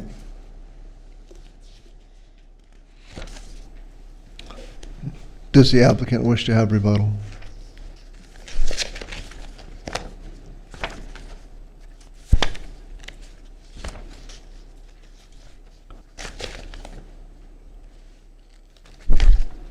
Hello, Katia Quiroga here. So I wanted to first address the issue of the trash. We have our own personnel that cleans the trash, not only inside, but also around the perimeters of the tent.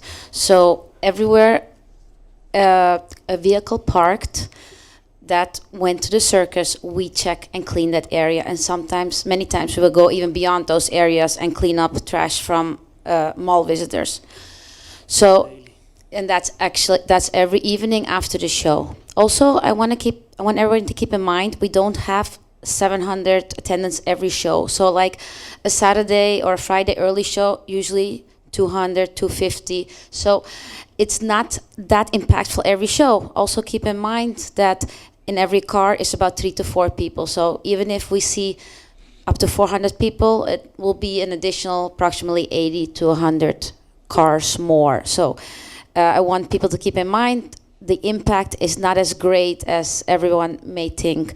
And that's why we have the right amount of security and parking staff in place, and we can always add to that if needed to take care of those issues. And we do play a lot of malls, Mackridge, Simon, Westfield, in very, very busy areas. We played, just recently we came from Topanga Plaza and their village that they just opened about 2 years ago. Extremely busy. And we managed to keep them happy with our parking attendance and the way we do the parking. And we have not seen any issues with traffic whatsoever.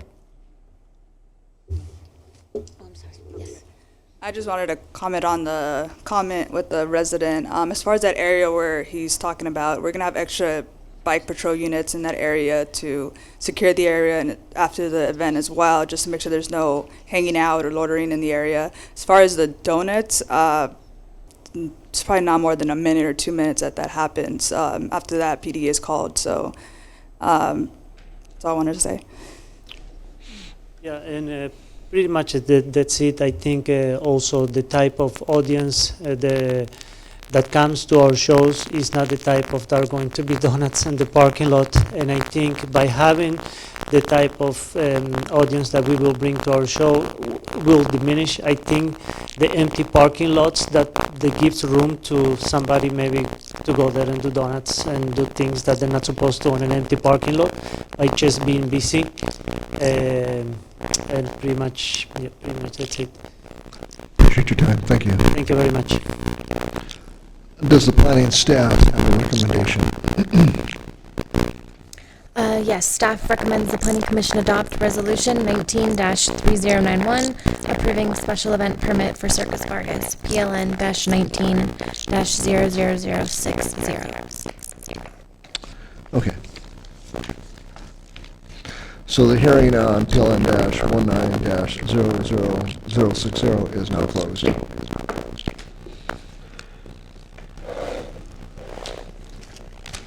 Time for discussion, gentlemen. Commissioner Fermetta?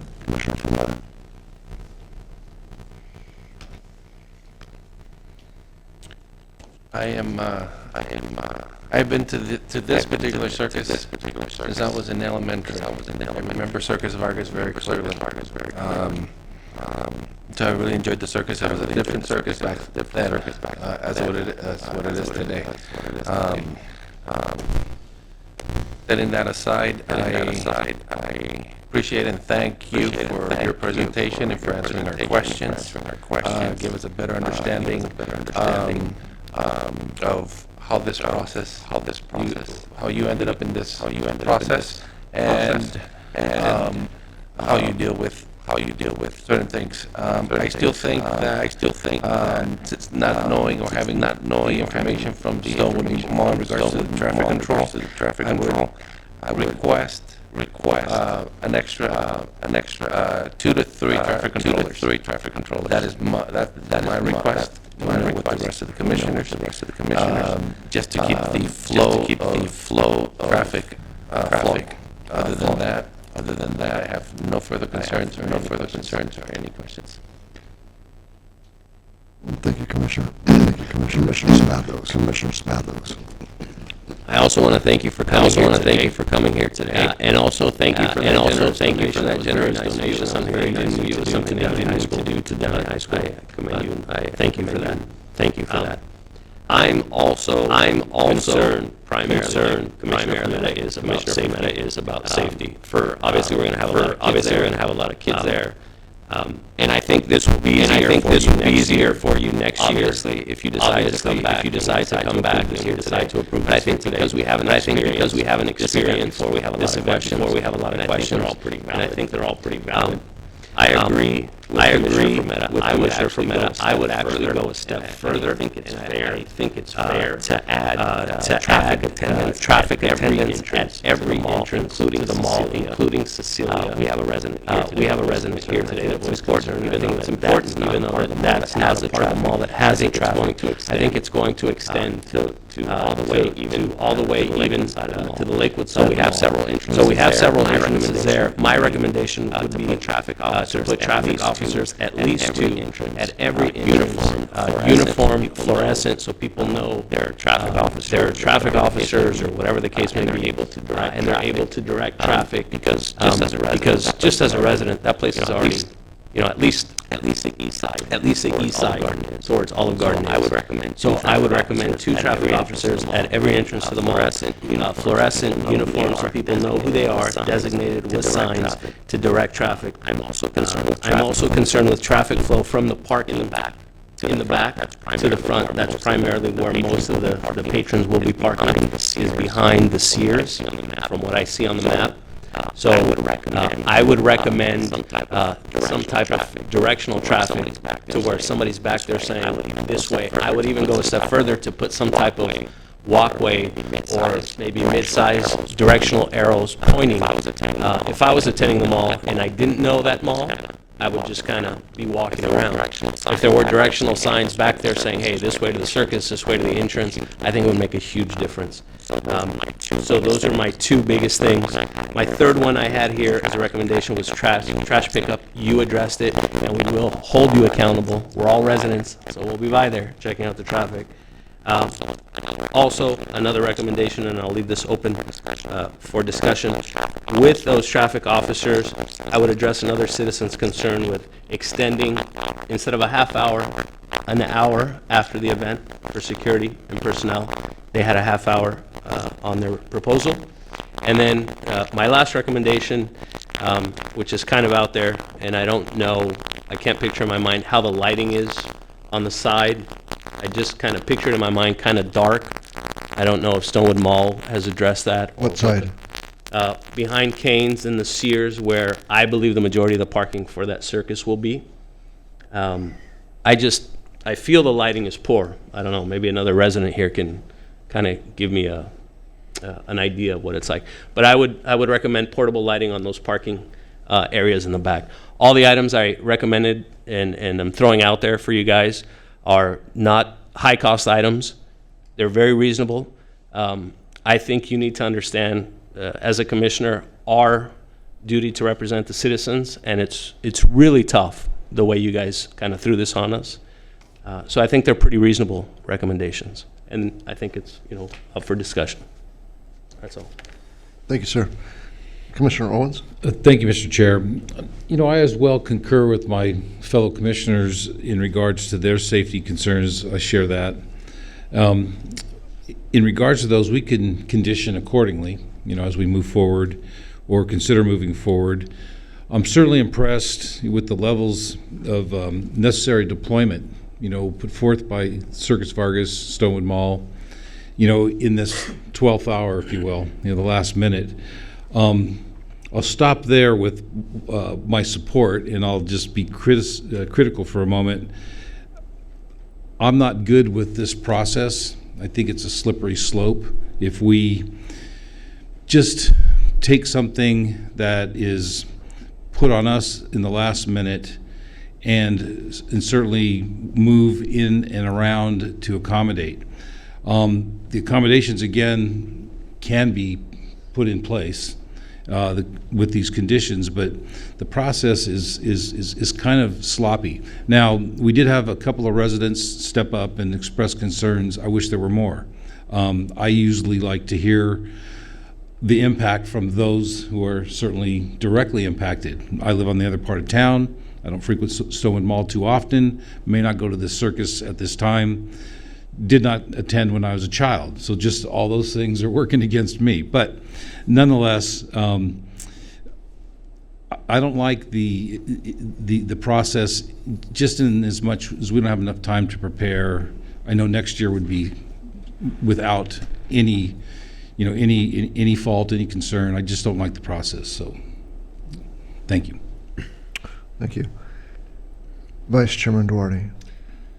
I'd like to echo some of the thoughts by some of the commissioners made today. I think just for future reference, just for staff, if we had maybe that report of the extra layering from the Stonewood Center themselves, I think that probably would have alleviated a lot of concerns of just the traffic.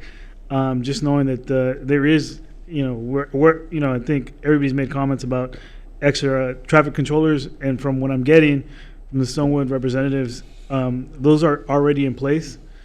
So it'd been nice to know that, just for future references. I know that's not part of the applicant process, but in terms of overview and the totality, it'd be nice to know that, because I think that probably would have, again, alleviated a lot of concerns. I think just like Commissioner Fermetta and Commissioner Spatos stated, I would be in approval if maybe there was extra traffic controllers, not only where we said the Firestone, maybe on Woodruff and Cecilia. I don't know if you have to go all the way to the west side, the Lakewood side, but in just those areas, just north, south, and east of the actual event. I think that having two at each of those entrances, I think would be beneficial. And just talking about the process, when I look at the process, I look at it, looking at this, and I say, listen, is this something that, Commissioner Owens has stated, the slippery slope? Is it, we're going to get stuff put out the last minute, kind of like ambush style?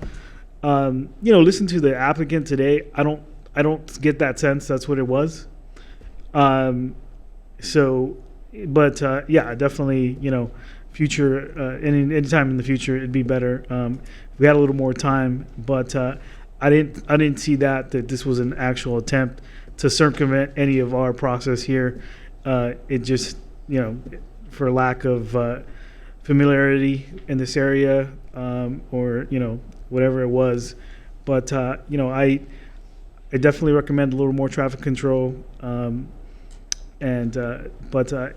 as a kid I went to Circus Vargas also. I think it's a common theme here. It wasn't in the city of Downey, so it's nice to have it here. I know it's changed now, but it's a family-oriented event, which I do like in the city. So, those are my concerns and those are my thoughts on it. Thank you, sir. Mr. Schindler, can you describe or discuss, define what own risk means as far from the city perspective? Sure thing, Chairman. At risk, it reflects the conversation or the question and the response that you received back from the applicant. It means that they're rolling the dice. It means that they are investing time, money, resources, materials, in this case installation and personnel, without a assurance that that activity is going to be approved. And so if a planning commission denial is instituted tonight, then they are not allowed to open their doors tomorrow. If an appeal from a resident or anybody else is also filed, they won't be able to open their doors tomorrow either until that appeal is resolved. So would you say this is an acceptable methodology for any applicant to come in and not follow our policies and procedures? Oh, no, not at all. Unfortunately, it does happen. It's more common than what we'd like to see, but it's not acceptable.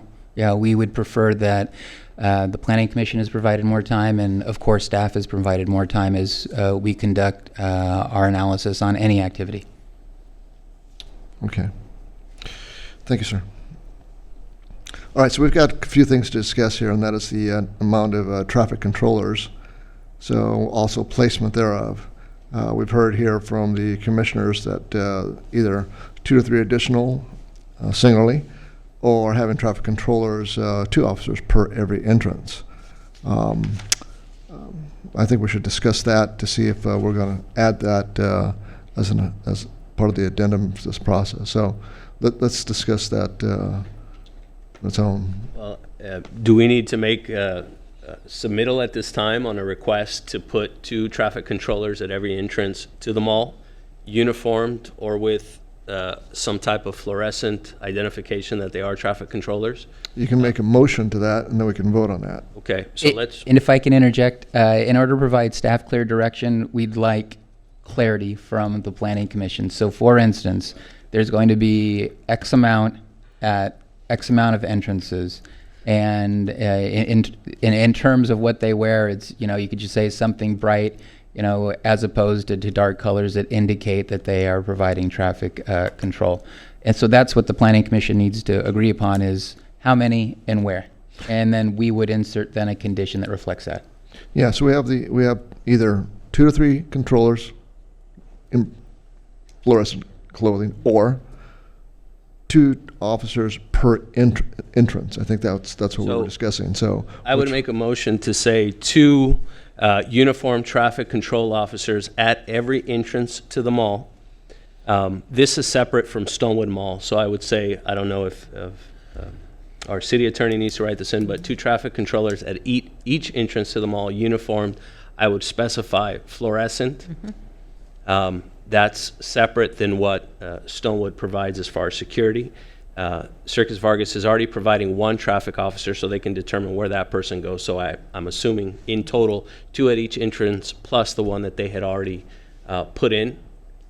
If I can assist, if we look back at the Bastards event, there's condition number 47, which says, for instance, security officers shall be easily identifiable in brightly colored security shirts. Mm-hmm. The security shirts shall not resemble the color of Downey police officers. The shirt shall not be blue or black. So I think there's some text that you can pull from that. And now, once again, it's not a security issue. It's not a conflict with the police department. But I think the easily identifiable and brightly colored shirts is something that would work.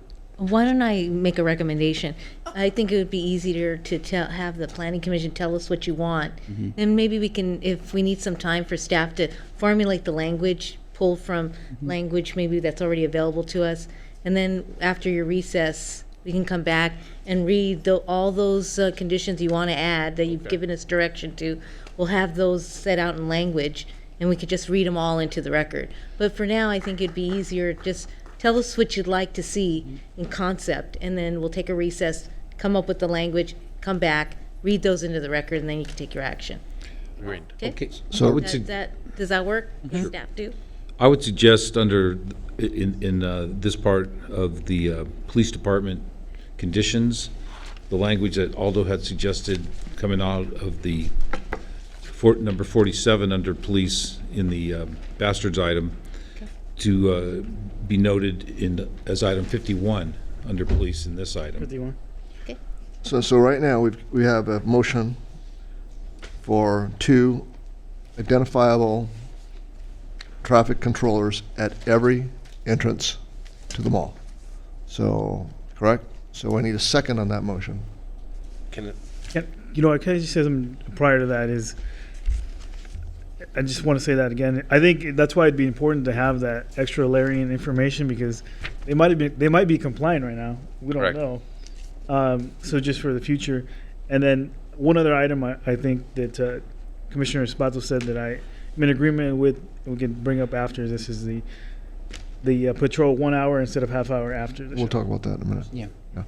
yep. By the way, that's in addition to what Stonewood Mall is doing. So Stonewood Mall is providing 8 security officers specifically for the event, and in addition, whatever they're doing for their mall. So the 8 security officers for Circus Vargas are separate from the traffic controllers that we're requesting to play. Correct. My understanding is that Stonewood Mall was going to have also traffic controllers. Okay. Now, I don't have an issue whether it's supplied by the circus or by Stonewood Mall, as long as there is a traffic controller at the 3 locations, right? Which is So we have a the motion on the east. table right now for 2 traffic controllers at each entrance. So we need a second Okay, to move now, forward or I not. just want a little bit clarity. I get the 2 at the entrance, or is it 1 at the entrance and 1 further down, like a 50 He feet? said every entrance. Every entrance, he said. Every entrance, So and that they can includes- determine, I think they can, or will be able to determine eventually the amount of traffic, how traffic flows. We're putting our trust in you guys. You guys are the professional on how to run this event. We're commissioners here trying to protect the safety of the residents.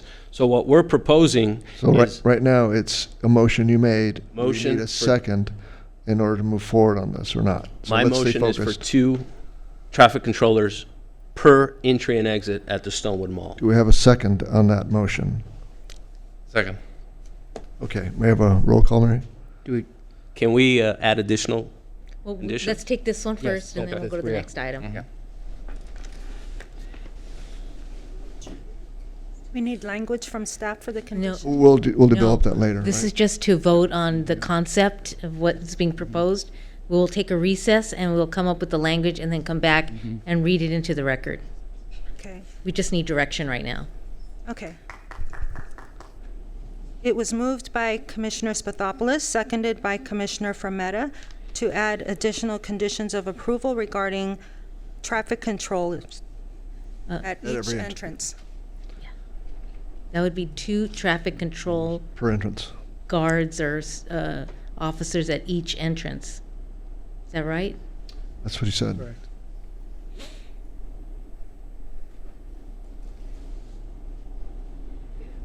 You need to take Roll a call. Vote? Okay, can we take a vote? Roll call? Mary? Aye. Doherty? Aye. Aye. Aye. Aye.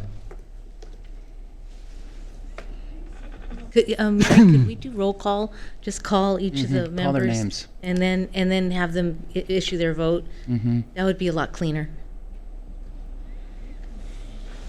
Commissioner Frometta, Aye. Commissioner Owens, Aye.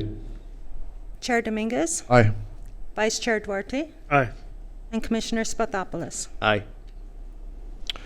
Well, thank you, Mary. So the next thing we need to discuss here is walkway directional arrows. So we heard a commissioner say that that was something he wanted to discuss for public safety. So further discussion?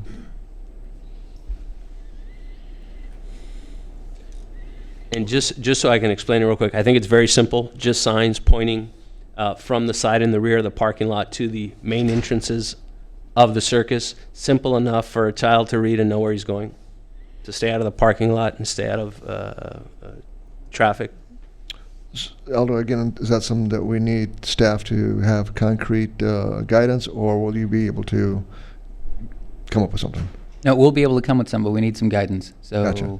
where do you want the signs? So you want animation? Do you want wording? No. Wayfinding No, means? not there. Just wayfinding signs. Just tell us where. Wayfinding signs on simple posts 3 to 4 feet directing traffic directional towards the front. And there's on walkways, you said, right? On walkways, because there really is no walkway other than the Sears curb that goes into the store. So people, I'm assuming, are going to be walking where cars are driving. Are you referring from the northeast parking lot to the front? I'm referring to the northeast and east side of the parking lot, Okay.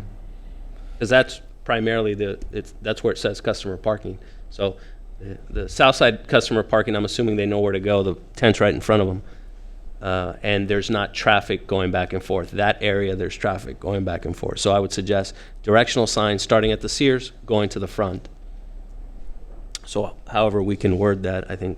Any discussion on this topic? We'll work on the language, but is that enough specificity for the staff? Yes? That we can Yes. come up with some language? Mhm. Okay. Any other very dis- good. any other We can take discussion from? direction on that. Thank you, Attorney. Is there any discussion on this concept? You want to make a motion? Make a motion to include directional traffic signs from northeast side of parking lot and east side parking lot behind Cane's, or what is that, Olive Garden. Is there a You added some second? dimensions? You gave some dimensions? You need that? I mentioned 4 feet No? eye level. like No, this. don't know if I that's wouldn't go anything dimensions. Specifics. Yeah, we'll see what works for him. You gotta bring your, Do we have a second on this motion? bring your measuring tape next time.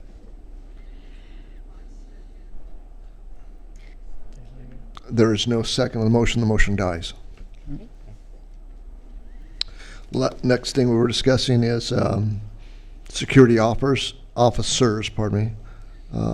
to 1 hour after the close of the event. Any discussion on that? Okay, I think that's a good idea. Yeah. I think it's a good idea to have security there extending an hour, just like it was any other event, whether it's a special event brought on by any city or organizational venue or a pub. So I agree, and I think that that's a good idea.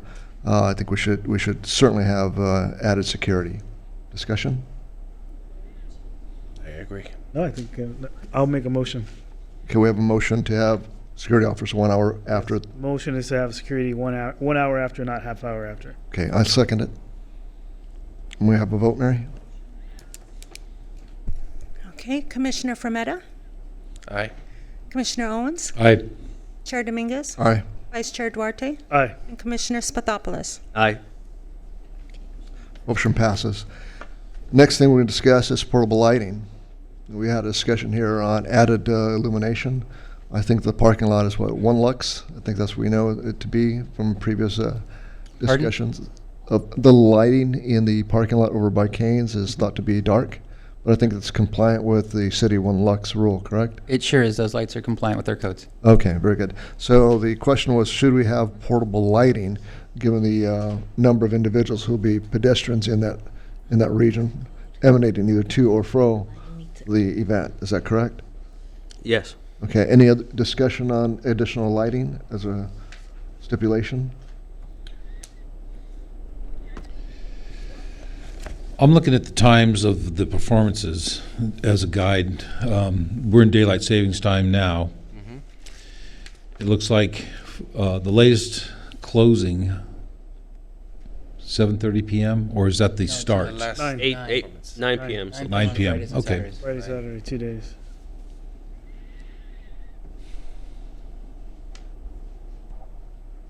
Three, yeah. Some additional lighting would be my preference. How to condition that, how to call out for a temporary telescoping overhead, lighting, structure? Yes to all that, and what I would recommend that we do with staff is that we edit condition number 13. Condition number 13 currently reads, all necessary lighting shall be directed away from nearby residential uses. But once again, I think we incorporate a sentence in terms of additional temporary lighting shall be installed along the Woodruff eastern edge of Stonewood Mall and would consist of temporary illumination directed away from residential neighborhoods. Diesel powered. Yeah. Diesel powered, you said? Diesel powered, as an example, telescoping overhead. So are we looking for a certain amount of illumination, like some? No, I wouldn't dive into that. I think that additional lighting will suffice Okay. there. Any other discussion on this lighting issue? Battery. As long as it's not, doesn't cause more noise. I don't know, diesel? Well, battery powered, or solar. There's those options as well. Do we want to get that specific? I'm not sure we want to do that. No, I wouldn't. Yeah. Okay, so do I have a motion on the additional lighting as described by Mr. Schindler and Commissioner Owens on additional lighting being telescoping, point away from residences in order to provide added illumination on the pedestrians? Do I have a motion on that? I'll motion it. I'll second. So a first and a second, Mary. Can we have a roll call? Commissioner Fermetta?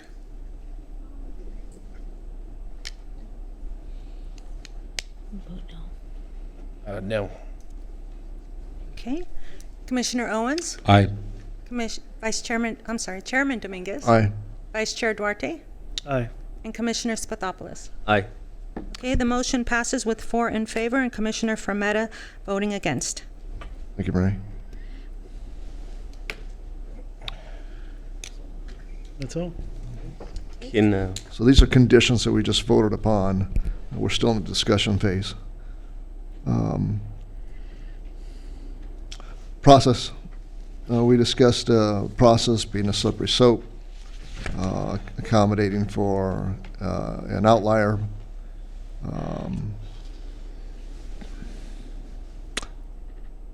Not being an ambush process that the applicant initiated, and there was ignorance on the part of the process to Downey's procedures. I'm trying to give the applicant the benefit of the doubt that they were acting without malice.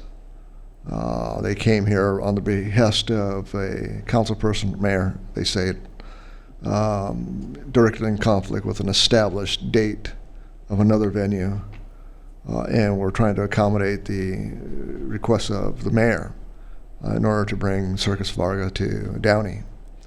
I could see where it could easily be misinterpreted as, we need to go now, all hands on deck. And then they find out that there's a process that they may be in conflict with. I think that no harm, no foul at this point. I do agree that it is a slippery slope if we continue accepting or making certain exceptions on a consistent basis. But I think if we make it clear to the applicant that this should not happen again, that if they come forth and the process is aberrant, then they will face the consequence of a rejection. So that's my opinion based on the questions that I asked and the information that I've received so far. I'd like to hear from the rest of the commissioners.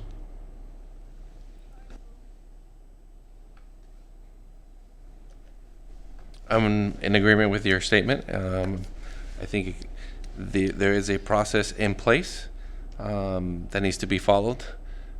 We don't want the planning commissioner to be seen as things are going to happen before us and we're going to rubber stamp it and move forward. I understand that this was not the case. That has been pretty much clear. I don't believe there was any malice on Circus Vargas at all. I understand now what occurred. But moving forward, I don't think we're gonna have an issue with Circus Vargas, just to make that clear, moving forward with them. They know now our permitting process, but moving forward with other businesses that may expect the same approval, probably not the case. The show must go on. I'm not good with the process, I stated that earlier, but the way that this operator performs, and the steps that they have taken and the conditions we have discussed, it's satisfactory at this time, and it'll only improve on the next request. Mm-hmm.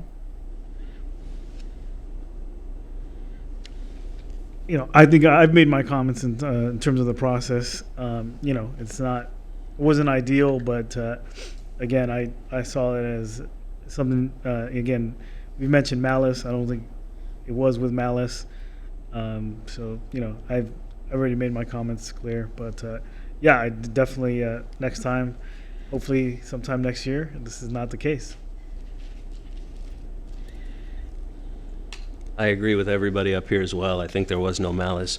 I think that we had good questions. Coming in here today, I wasn't really happy about the whole situation, but I think they presented themselves well. I think they have a history behind them in how they've done things in the past. I hope that it's done correctly, and I have confidence that with your history, it will be done correctly. And just focus on that traffic. My biggest concern was, my kids are older now, but I can't, I can imagine my kids running across that Olive Garden parking lot into the Circus Vargas. You guys do this all over the place. We know our city and our community, and you guys need to put a lot of emphasis on that corner.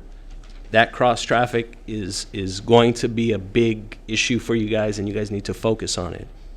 And make sure that entrance, primarily that entrance, stays safe. And that's it. I agree. There was no malice. And you guys made a good presentation.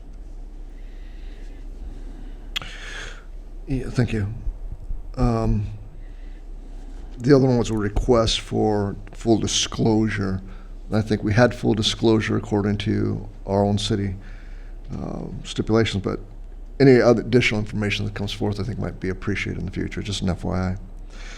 So now we move to the staff. Does the staff wish to have a recess in order for you to come up with language that would be appropriate? Yes, please. We'd like to take a recess, and I think we need probably 15 minutes.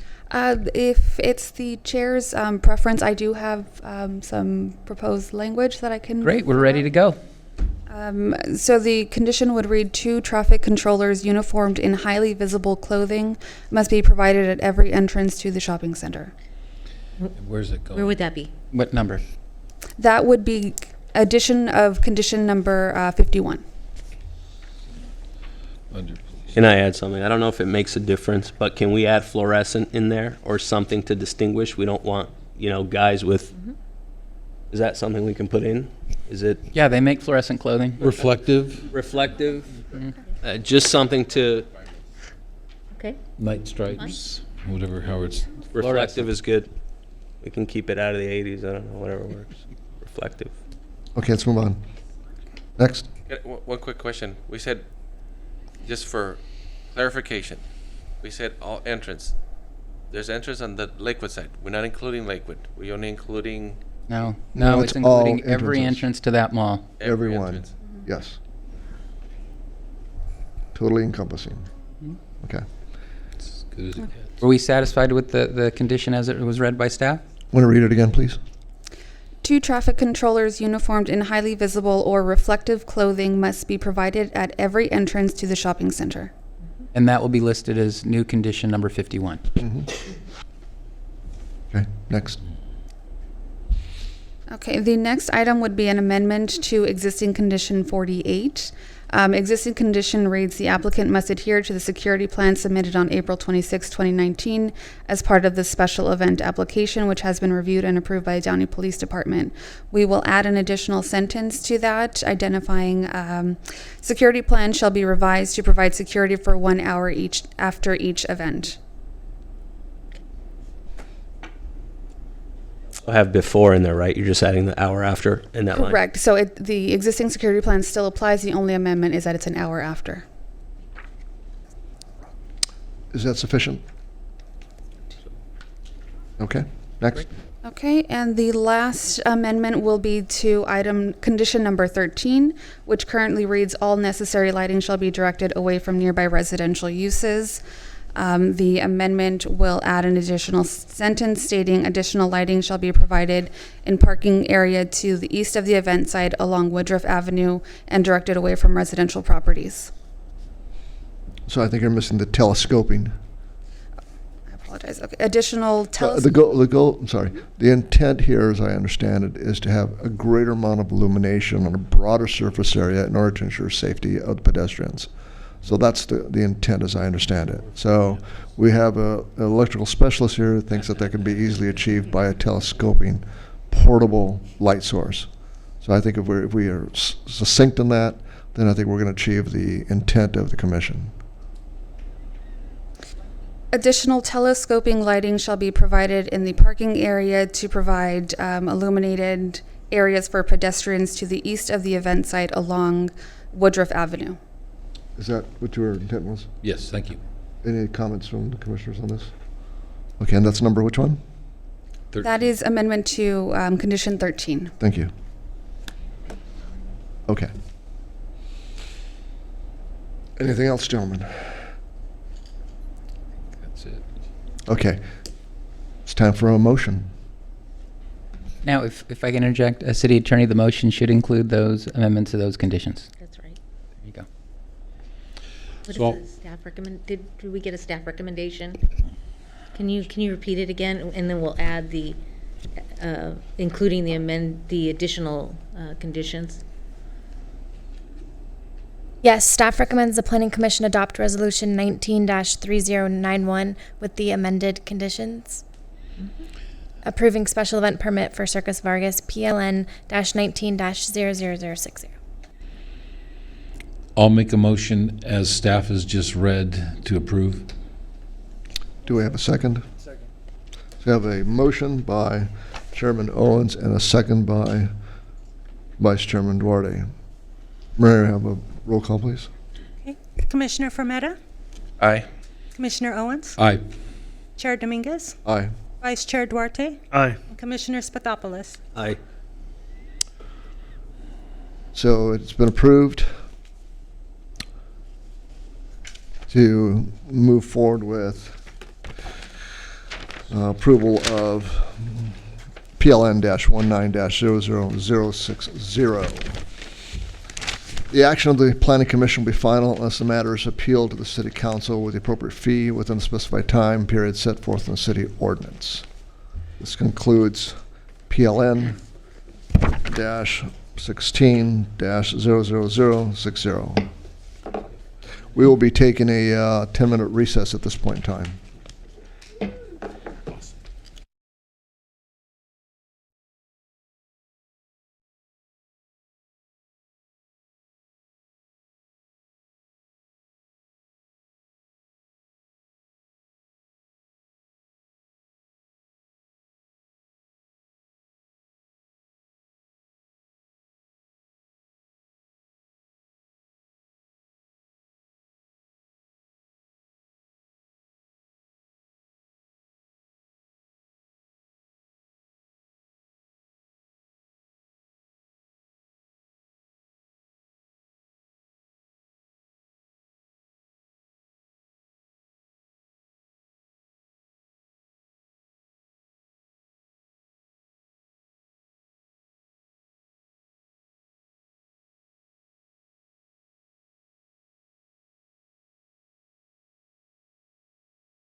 Testing. Okay. We're going to go ahead and get this recess over, and we're going to go live. Gentlemen.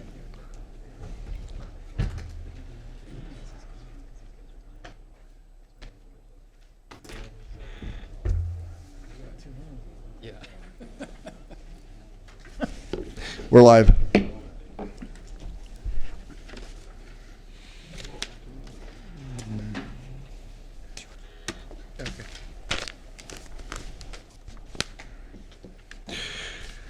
We'll be hearing on PLN-18-00172.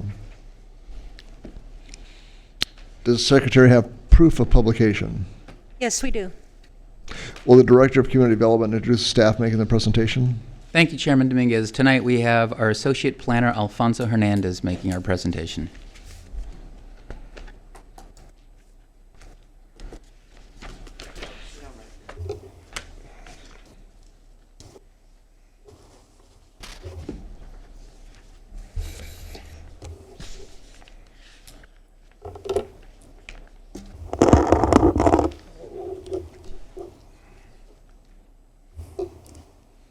Good evening, Chairman Dominguez and members of the Planning Commission. Tonight you're being asked to consider a site plan review, a conditional use permit, a variance, and a tentative parcel map.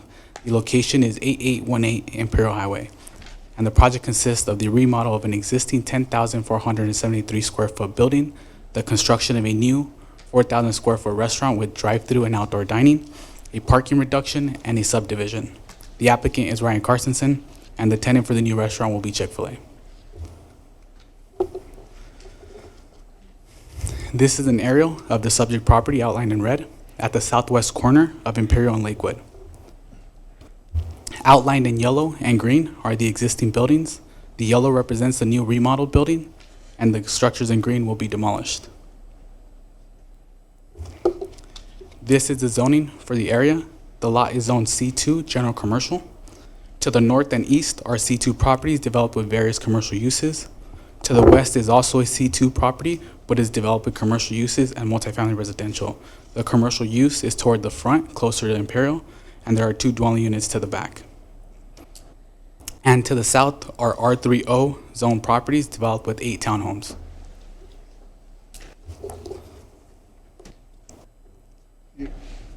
This is what the site currently looks like today.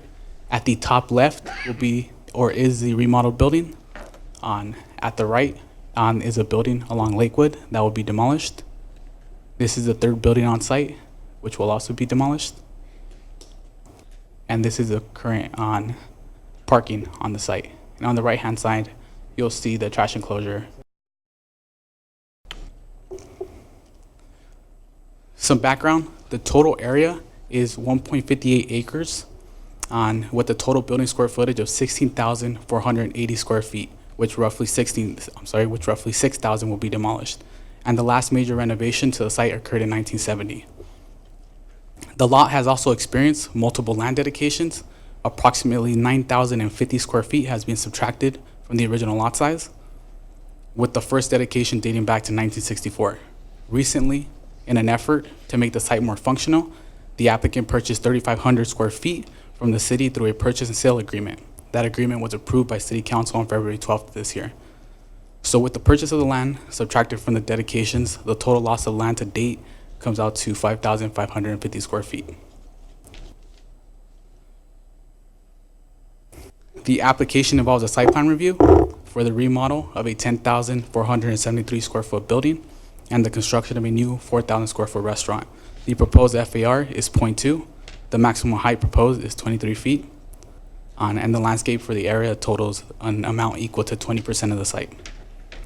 And the front setback that they have will be 20 feet, and the street side setback that they have will be 22 feet.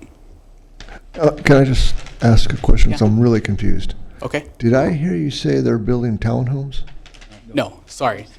To the rear is the R30 zoned property. Right, I'll go. And that's the townhomes you said? There we go. Here. So adjacent and abutting the site will be 8 townhomes. Thank you. No Okay. problem. All right. I'm on board now.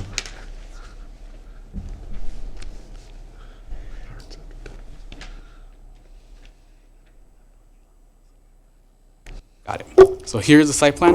Outlined in red, again, is the remodeled building, and the blue is the new restaurant.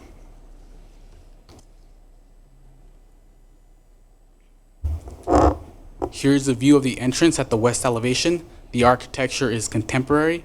There is a variety of materials. The applicants will use a mix of smooth and sand finished stucco and brick veneer around the entire facade of the building. The smooth stucco is selected for the white and base grade portions of the building. So the white being here and here as well, and then here as well. And the base grade that I mentioned is here. And sand finish will be used for the rest of the areas you see in beige. The brick veneer will also have a smooth finish and will resemble a traditional bright red color. Here is the east elevation. It's a view of Lakewood Boulevard, or from Lakewood Boulevard. The materials are the same for this facade, although these windows will be frosted. Here are the north and south elevations. The image on top is an elevation parallel to Imperial Highway and where the pickup window is. And the image on the bottom is the rear elevation. The materials for these elevations match the materials for the previous two elevations. And here are renderings from the street intersection and of the main entrance.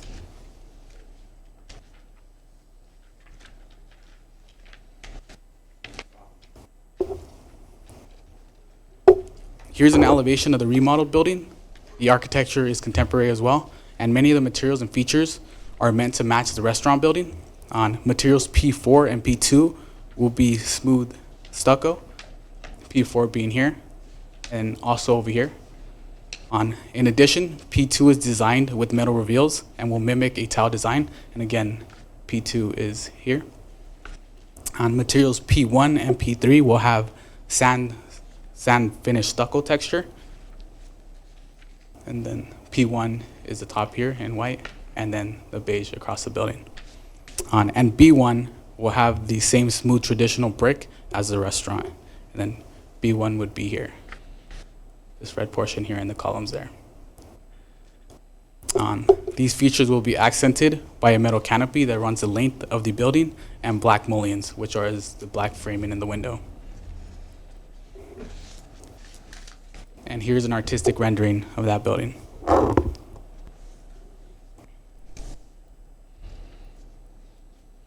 A conditional use permit is required for the outdoor seating, which is located here just outside the entrance.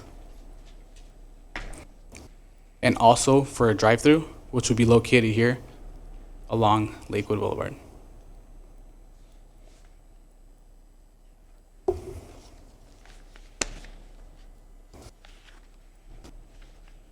The zoning code calls for a minimum of 8 cars within a drive-through, but regardless of the minimum, queuing still remained an interest and concern, and therefore the applicant ultimately proposed 17 vehicles. This number was selected or generated from a queuing analysis. The analysis gathered information from 3 different Chick-fil-A sites, Downey, Corona, and Rancho Cucamonga. These sites were selected by the applicant because the square footage of each site matched the square footage of the proposed site. Further analysis done by staff found the sites were comparable because the average daily traffic experienced by these locations, or the location in Corona, is similar to that of Firestone, which is our current site, and Imperial Highway. Therefore, they experience similar amounts of traffic and potential customers. How the study works is that a transportation engineer stood at the site for a specified amount of time and counted how many vehicles were stacked in the queue at any given moment. That information is then taken and probabilities are generated. Probabilities as in the likelihood that there will be 1 car in the queue, 2 cars in the queue, 10 cars in the queue, 25 cars in the queue, so on. Best practice is to design that drive-through based off of the 85th percentile. That 85th percentile came out to 17 vehicles. What it means is that at any given time in the day, there's a 15% chance that the queue will exceed 17 vehicles. Therefore, 17 vehicles for the site would be appropriate. Aside from that, the hours of operation will be Monday through Saturday, 6 a.m. to 11 p.m., and closed all day Sunday. Did you say 50% of the time the queue will be greater than 17 vehicles? There's a 15% chance. 15 or 50? 15, 1-5. Thank you.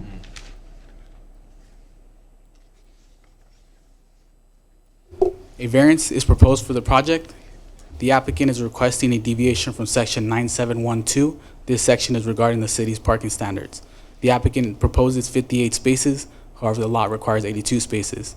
Currently, the lot holds 83 spaces, but all spaces are non-conforming when it comes to appropriate dimensions, fire lane, parking setbacks, and landscaping. Realistically, if they restripe today, only a total of 55 conforming spaces can be accommodated on the site as it stands today, which will be 3 less than what's being proposed. And again, this is the parking situation on site. In order to approve the variance, a hardship must be present. That hardship for this site is the multiple land dedications that were required dating back to 1964, which has resulted in 9,050 square feet of land reduced from the original lot size. This application, again, is subject to more land dedications of 886 square feet and a total of 4,740 square feet in potential future dedications. This site is also unique because of its irregular shape along Imperial Highway, which protrudes out towards Imperial Highway unlike any other property in that corridor. Those pop-outs I'm referring to are located here and then here as well, which contributes more to the requirement for dedication when it comes to street widening. Its location is also unique because it sits on one of the busiest intersections in the city, prompting dedications not only on one side off of Imperial, but also on the other side off of Lakewood.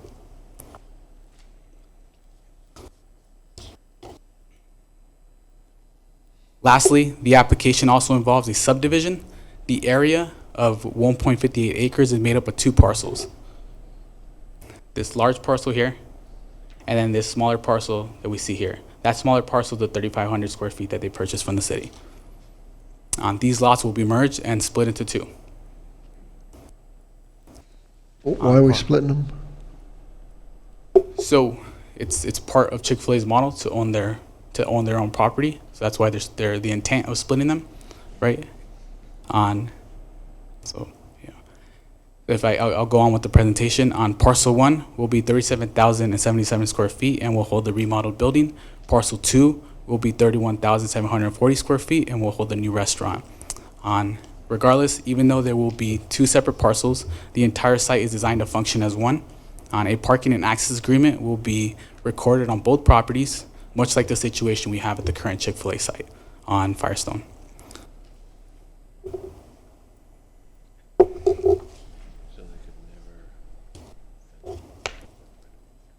The Development Review Committee met on November 29th, 2018. The Police and Public Works Department had concerns over the stacking of vehicles in the drive-thru. Those concerns were alleviated due to the results of the queuing study. A condition of approval was also included to require stacking to remain on site. From planning, the other concern was noise and the close proximity to residential, the townhomes I mentioned earlier. Any stacking exceeding 17 vehicles is conditioned to be directed towards the parking lot or the parking area, parallel to Imperial and furthest away from the rear residential properties. The other concern was noise from the order menu. The volume on the order menu is conditioned to be turned down in the morning and evening hours. Aside from that, no other department expressed concerns over the project and proposed standard conditions of approval. In conclusion, it is staff's opinion that all findings can be made in a positive manner, and that ends my presentation. Thank you. I'm available for questions. Thank you, sir.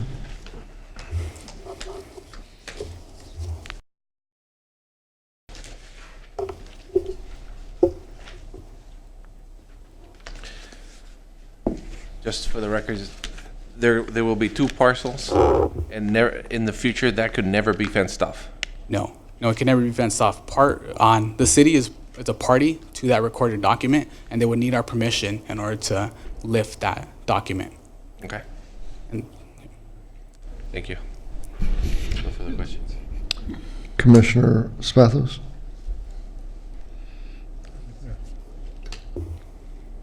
Just a general question. The remodeled building is going to be approximately 10,000 square feet? 10,473. Do we have like a general requirement per 1,000 for parking? Is it 4 or 5 per parking? For retail, it would be 250, right? 1 space for every 250 square feet. For office, it'd be 1 space for every 300 square feet. So for this building, what would be the approximate parking requirement just for the remodeled building? 42.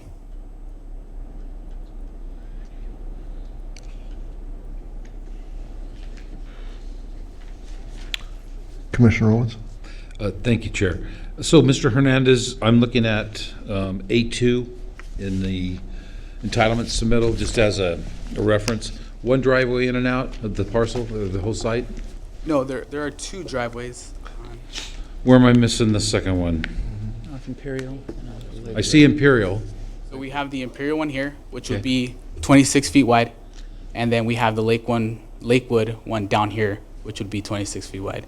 This one is access heading southbound only, and this one is access heading eastbound only. Okay, great, thank you. Yeah, my concern would be a shortcut. You know, someone trying to beat the traffic eastbound Lakewood into the deceleration lane to go southbound, I'm sorry, eastbound Imperial to go southbound Lakewood, cutting through.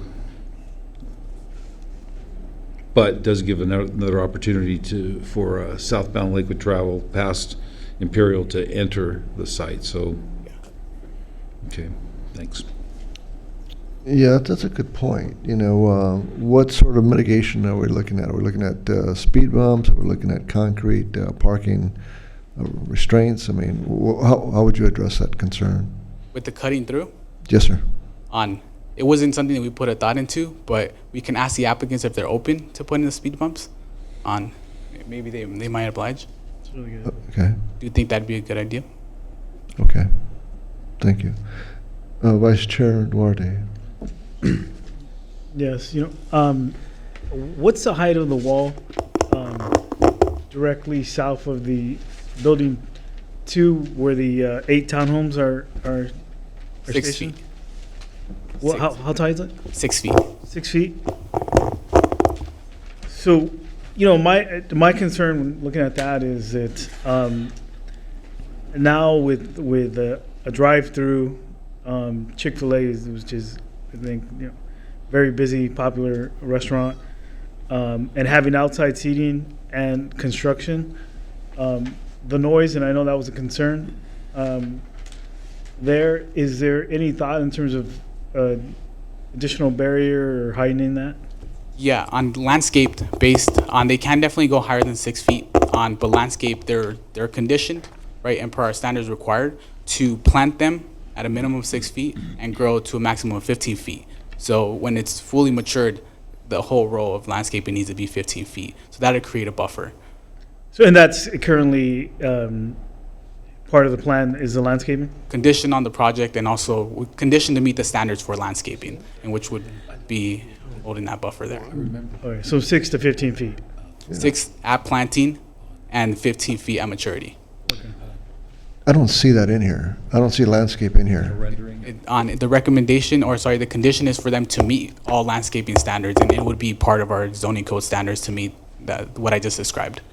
Commissioners, if you reference the same document that Commissioner Owens referenced a second ago, if you go to L1 and you got the conceptual landscape plan, the item that's being discussed at the bottom by the existing wall, you have screening shrubs at the south wall to be a minimum of 6 feet at time of planting, and as Alfonso mentioned, you've got that 15-foot height at maturity.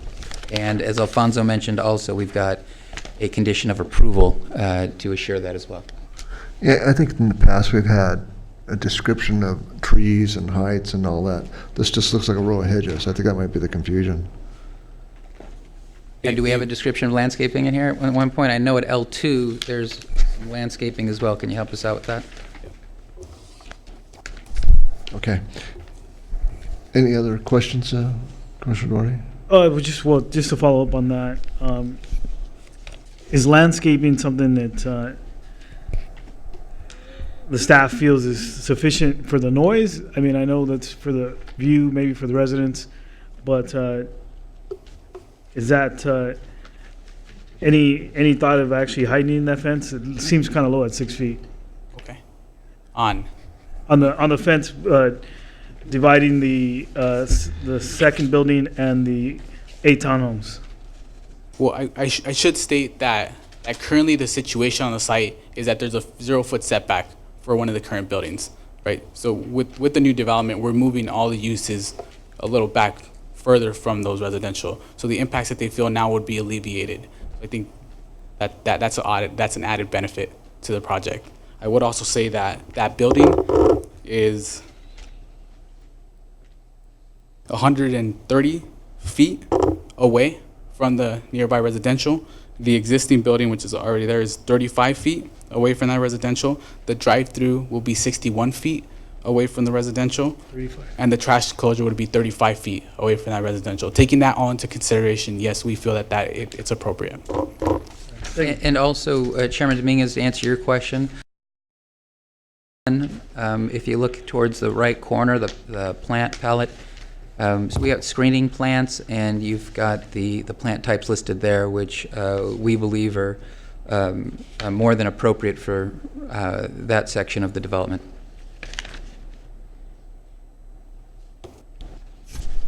Thank you.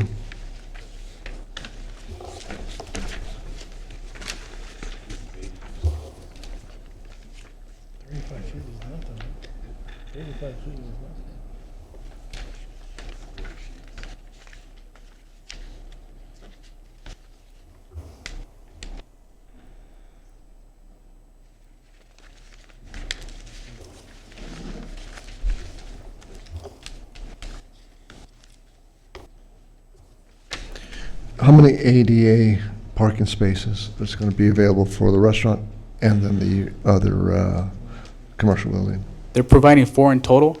On if I direct you to the screen, there'll be 2 just outside the entrance of the restaurant, and then there are 2 located over here on the west side, closest to the commercial building. So 4 in total. Are we now looking to have electric car charging stations here? It's not something we took in consideration for the project. Okay.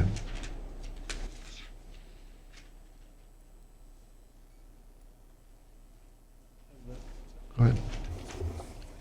I just have additional question I just thought of. Yeah. I'm familiar with the area there. The Lakewood, as it stands now, there is an entrance right by the current building where the proposed building is, correct? Yes. And that's going to be taken out? Yes. And it's going to move more south towards, okay. So it's moving closer to the homes, correct? The drive-through, yes, you're right. The driveway is moving closer to the homes. By how many feet, do you know? And, yeah, we could gauge it out here. Because I think it's here. I think it's here and it's going to go here. Trees. They moved it. South, yeah. No? No, I'm just. I would say roughly 190 feet to 200 feet. Yeah. 200 feet? Did you catch that, Commissioner, in terms of the distance? Yeah.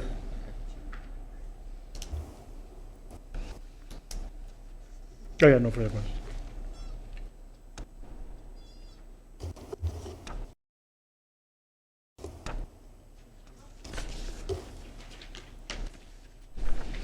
Yeah, I had a question for you, but it slaps my brain here. It's late for me, so thank you very much, sir. Thank you. Reserve the right to bring them back, though. Yep. We're here for you. Thanks. Okay. Before I call the applicant and/or his or her representative, this will be the time for any planning commissioner to disclose any pre-hearing site visits or pre-hearing discussions. None. I just know the area well, and I go to the Tacos Baja right now. But Okay. None. I have none, thank you, Mr. Chair. And neither do I. Okay. Will the applicant please come forward to give testimony? Please state your name and address. Scott Silverberg with Waypoint Development Group, 25 Laurel Horse Drive, Ladera Ranch, California. Chairman, Vice Chairman, and Commission, thank you for taking the time to review our project. I want to commend your staff. We didn't jump into this and do this quickly. We spent the last 10 months working on this. They spent a lot of time with us and over the phone and also in person to make sure that we were accurately coming to you guys with a project that was sufficient. So Alfonso and his team have done a great job. We're open for questions. I've got our architect, our traffic engineer, the tenant's architect, tenant's representative here with us as well. Thank you for coming prepared. Yeah, thanks. Commissioner Spathos. You mentioned traffic engineering. I'm sure you guys are projecting, I don't know if you're expecting a traffic increase, but do they adjust anything as far as wait times, traffic signals? Does anything change when this is proposed? Change in regards to? With traffic signals, lighting, wait time, go time? No, I mean, David could probably relay that answer better, but as far as in the queue, is that what you're asking? No, on the actual streets. No, I mean, Nothing changes. No, our traffic study was really done more for the queuing. As far as the street goes, the dedication that is part of this project, I believe there's a future dedication for a second right turn lane off of Imperial into Lakewood. Okay. That's probably the only change. My understanding also is that they're going to try to put a second left turn lane at the intersection to help traffic flow. And if I can interject, our Public Works Department analyzed that intersection, and there's no increases of level of service based on this development. And the applicant's correct. The Public Works Department, the reason they didn't allow us to sell that entire site to the applicant is we do have improvements. There's an additional left-hand turn lane that's planned for Imperial in front of that site heading eastbound, in addition to future additional left-hand turn lanes for the westbound, the southbound, and the northbound sections there. I'd also like to add that we are buying, I think, 3,500 square feet from the city, but we also dedicated a portion of our property for that Public Works dedication. And that question is because most drive-throughs that are very busy like that, the queue backs up, and when it gets very busy, you see cars. And in this case, it would line up on Lakewood Boulevard heading south. I don't know if that affects. Yeah, right. No, I think in most fast food restaurants, a 17-car queue is you don't see it. So we've kind of gone at the higher end of the queuing section to help mitigate that. And then with property circulation, Chick-fil-A and Jennifer Dock can speak to this more, but they've gone, I think they're going countrywide with a new program, which is called IPOS. They're Jennifer, if you want to come up and help explain it, but they're going to the iPad process where they have people actually stand out to keep the queue going faster. You want to? Good evening, Chair, members of the Commission. My name is Jennifer Daw, and I am the Principal Development Lead for Chick-fil-A. I will reiterate what Scott said. Thank you for your time. We've enjoyed working with your staff, and we feel that we've come to a conclusion on this wonderful project. And we as Chick-fil-A are excited to have another location here in the city of Downey. So it says something that we really do love your city, and we can't wait to serve you our wonderful hospitality food. As Scott said, yes, we have kind of about our drive-through. We have been rated to have that gold star standard for drive-through experiences with efficiency, speed, and accuracy. And one of the things that this restaurant will have is our iPad ordering system. So what it is that we'll have team members out there, and it's kind of like an iPad, and they'll take their order with that face-to-face recognition with the customer. And we've kind of seen that actually our customers kind of like that. It's actually having someone out there really having that extra hospitality. We've ran studies that really show that from the time someone places their order with the iPad order taker and they get to the pickup window, it's about 45 seconds and they're off our property. It is shown to actually increase our speed of service quickly. And the 17-car stack is something that we actually have shown to be proven nationwide that that's really the sweet spot for us for 17-car stack, and anything over, it's really, really minimal during like maybe a lunch peak hour on a Friday. But the iPad ordering system is something that all of our restaurants are now having, and we'll have team members out there as well. I think to add to that, for your question, there will be staff members out there helping circulate the traffic. Our intent is that if it does back up out of the stack to go north onto the property and not back around to Lakewood Boulevard. Yeah. Okay. Commissioner Fermetta, No questions right now. Commissioner Owens? Yeah, just on the overall site development, it was brought up car charging. Any reaction to that? If we look to ask for a car charging port here or there, a couple of them, one maybe? Yeah, I'm environmentally friendly as can be, so we would consider it. We are short, handed on parking, so that would take into the account of our parking requirements, so. Gotcha. Thanks. That's all I have. Commissioner Downey? I just had a question. I'm familiar with the iPad system here on Firestone, and I prefer it, I think. But just a clarification, is that throughout the day, or is that just at peak hours? If I can ask. No problem. So typically we have it during peak hours. It varies from restaurant to restaurant. Obviously, sometimes we don't like to have our team members out at this time at night for safety concerns. But it varies. Usually, majority of the time it is during our peak hours. And our operators kind of assess as well, too. So if they start seeing a lot of cars, they'll be sending out their team members quickly and to help kind of expedite and get the customers through the drive-through. Okay. Yeah, because, my concern was that from maybe 9 to 11, with the microphone gets a little loud.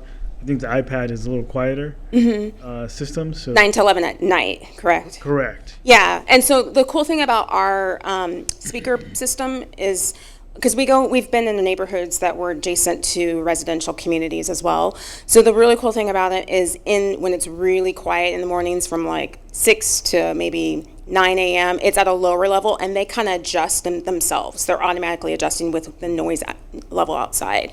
So we're fine with that condition because our equipment does that automatically. How about these delivery services? Is there a plan for space for those vehicles, those cars to come in, get an order that I place from my home, you bring DoorDash, whatever it is? Yeah, so with our Chick-fil-A One mobile app, that's the really cool thing is like you can be at home or near the area, and then once you get to the restaurant, you hit I am here, and we can dedicate sometimes like dedicated spaces for mobile order pickup. People follow it, some people don't, but it at least lets people know, hey, and it sends a signal, so it's like your GPS in your phone kind of transmits a signal to our kitchen to let them know that you're here, and then they'll start preparing your food because you don't want to have the food prepared and you're not there or within that area. You can also go in, and we actually have a dedicated mobile area inside the restaurant as well. For those services to pick up? Correct. Okay. Yeah. And then just one last question is, I think one of the commissioners previously stated about, maybe somebody on Imperial cutting through on Lakewood, any maybe speed bumps in the parking area, just mitigation to alleviate that concern. Yeah, we don't have a problem with that. How have you addressed that in other corners? I'm sorry. Yeah, I'm sure this is not unique. How have you addressed that in other facilities? Same. I mean, speed bumps typically seem to slow people down. I mean, some of our other facilities are bigger. This isn't as big of a site as, say, a grocery acreage center, but we could accommodate that here. Okay.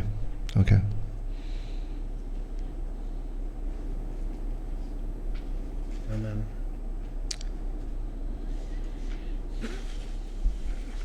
I think that's it. And can you tell me about the enclosure for the trash? And specifically, what would you like to know about the enclosures? What's it look like?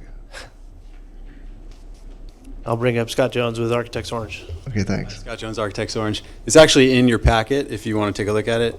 It is tied to the architecture of the building, so it is cohesive. This little rendition. Sheet A11. The quarter sheet? You may recognize it from the promenade at Downey. So the materials, paint colors, it's all tied and cohesive with the building architecture. So it's totally enclosed, correct? I cannot see trash cans from any It is 6 feet tall wall, and it is roofed. There is an air gap below the roof and above the wall. And I cannot see the trash cans. You cannot see the trash cans. Thank you, Scott. I don't have any further I didn't know questions. they were roofed. I'm sorry? I didn't know they were roofed. Explains why Scott's so expensive. I have one. Well, there's solar panels on it. I didn't tell you that part either. One further thing. In terms of that back area with the residents and the townhomes, because I think there's going to be busy restaurant. Chick-fil-A's definitely a favorite for a lot of people. During the construction and after it's built out, there's going to be, there's additional drive-through, there's outside seating. In terms of, I know that there's the landscaping, but in terms of that wall, hiding that wall, is there, something that you'd be amenable to? I mean, I would want to talk to staff further about that. If they think that the landscape isn't going to be sufficient enough, I think we would consider it. It is a 6-foot block wall, and we do have about 120-foot, wide building in front of it as well. But yeah, we would consider. Okay. You have some reservations. What are your reservations? Cost or efficiency, or what is it? Just aesthetics. I think, the way it is right now with the landscaping we're putting in front of it. I mean, cost is what it is on cost. We're doing a redevelopment. I'm not worried about cost. It's just I think we felt that the landscape was sufficient enough for noise. The building is, I think Alfonso said 130 feet away. The outdoor seating is only going to be, I think, 2 tables and chairs, so it's not significant outdoor seating. And I think Jennifer kind of addressed some of the noise concerns with the drive-through. So let me piggyback on this. I don't know trees, shrubs from, one from the other. So what does this shrubbery look like on the concerned side of that wall? Do we have, I don't know that we've chosen exactly. I don't think we have photos of that particular shrubbery, but I would call it a very tall hedge. So it's maybe 4 feet thick, tall, solid landscaping. In that area in particular, we're pretty tight with the drive, so we've really maxed out the dimension of that landscape planter. So in addition to the building, we have 2 trash enclosures, and I'd say everything is further from the residential than it is currently. So I'd say it's improved upon from where they are today. Excuse me, Scott, that hedge you mentioned, how tall can it get without buckling or swaying? I'd have to ask my landscape architect to really speak on that specifically, but I think hedges can get 10 feet tall very easily, and I think there's a 6-foot block wall, so maybe there's a way to tie it to the wall if you're concerned about a hedge tipping, but Yeah, I think in other applications we've had actual trees, right? That have come in and for noise abatement and for aesthetics, right? Yeah, there's a variety of options. In our opinion, the hedge is going to absorb quite a bit of noise, and also being 6 feet when it's planted is going to help out as well with not only the aesthetic but the noise, and then that growth to 15 feet is going to keep it sustainable and in place. And so these guys will have a maintenance covenant as well as a condition to make sure that hedge is maintained and that 15-foot maximum is also kept. Because the other thing they want to think about with that are the residents on the other side. And so it would be more aesthetically pleasing to look at green as opposed to look at a wall there. And then the challenge too is we don't know how that wall is situated on whose property. It might straddle both property lines, and so you're going to have to get agreements with all those different property owners there to adjust that wall. So in our opinion, the hedge meets an aesthetic quality and also buffers the noise. Would you please not flash lights up here, sir? Excuse me, sir. I think that's a disturbance here, Madam Attorney, flashing lights up here at us. Okay. You can ask them not to flash the lights. That's fine. Sergeant at Arms. Any other questions? Any other questions? Thank you so much for your presentation. Thank you. Has there been any correspondence either in favor or in opposition? No correspondence.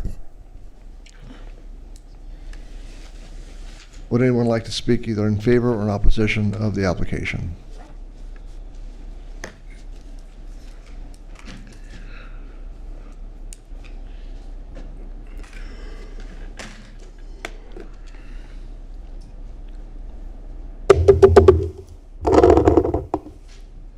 Good Good evening, Mr. Dominguez. Yeah. Let us talk about van parking for the disabled. The American Disability Act acquires van parking now. I didn't hear a mention of van parking under Chapter 11 California Building Code. Let alone I did not hear about, or the public has not been informed that you want to relocate transit bus stops off of Imperial and Lakewood. After all, it's a busy thoroughfare. What do you mean by that, thoroughfare? You know, I'm kind of tired. It's kind of late. A little after 9:58, gonna hit 10 o'clock past my bedtime. But you criminals on the permit process sound like someone I know from the city of Los Angeles by the name of Armin Gabe. Armin Gabe worked on the Obama recovery using federal and grant loans. Now, I want to know, did the city give Chick-a-Flick a loan? Did they or did they not? And when you sell city property, did we get it at top rate, market value, or did they get a cut? And who took a piece of that cut?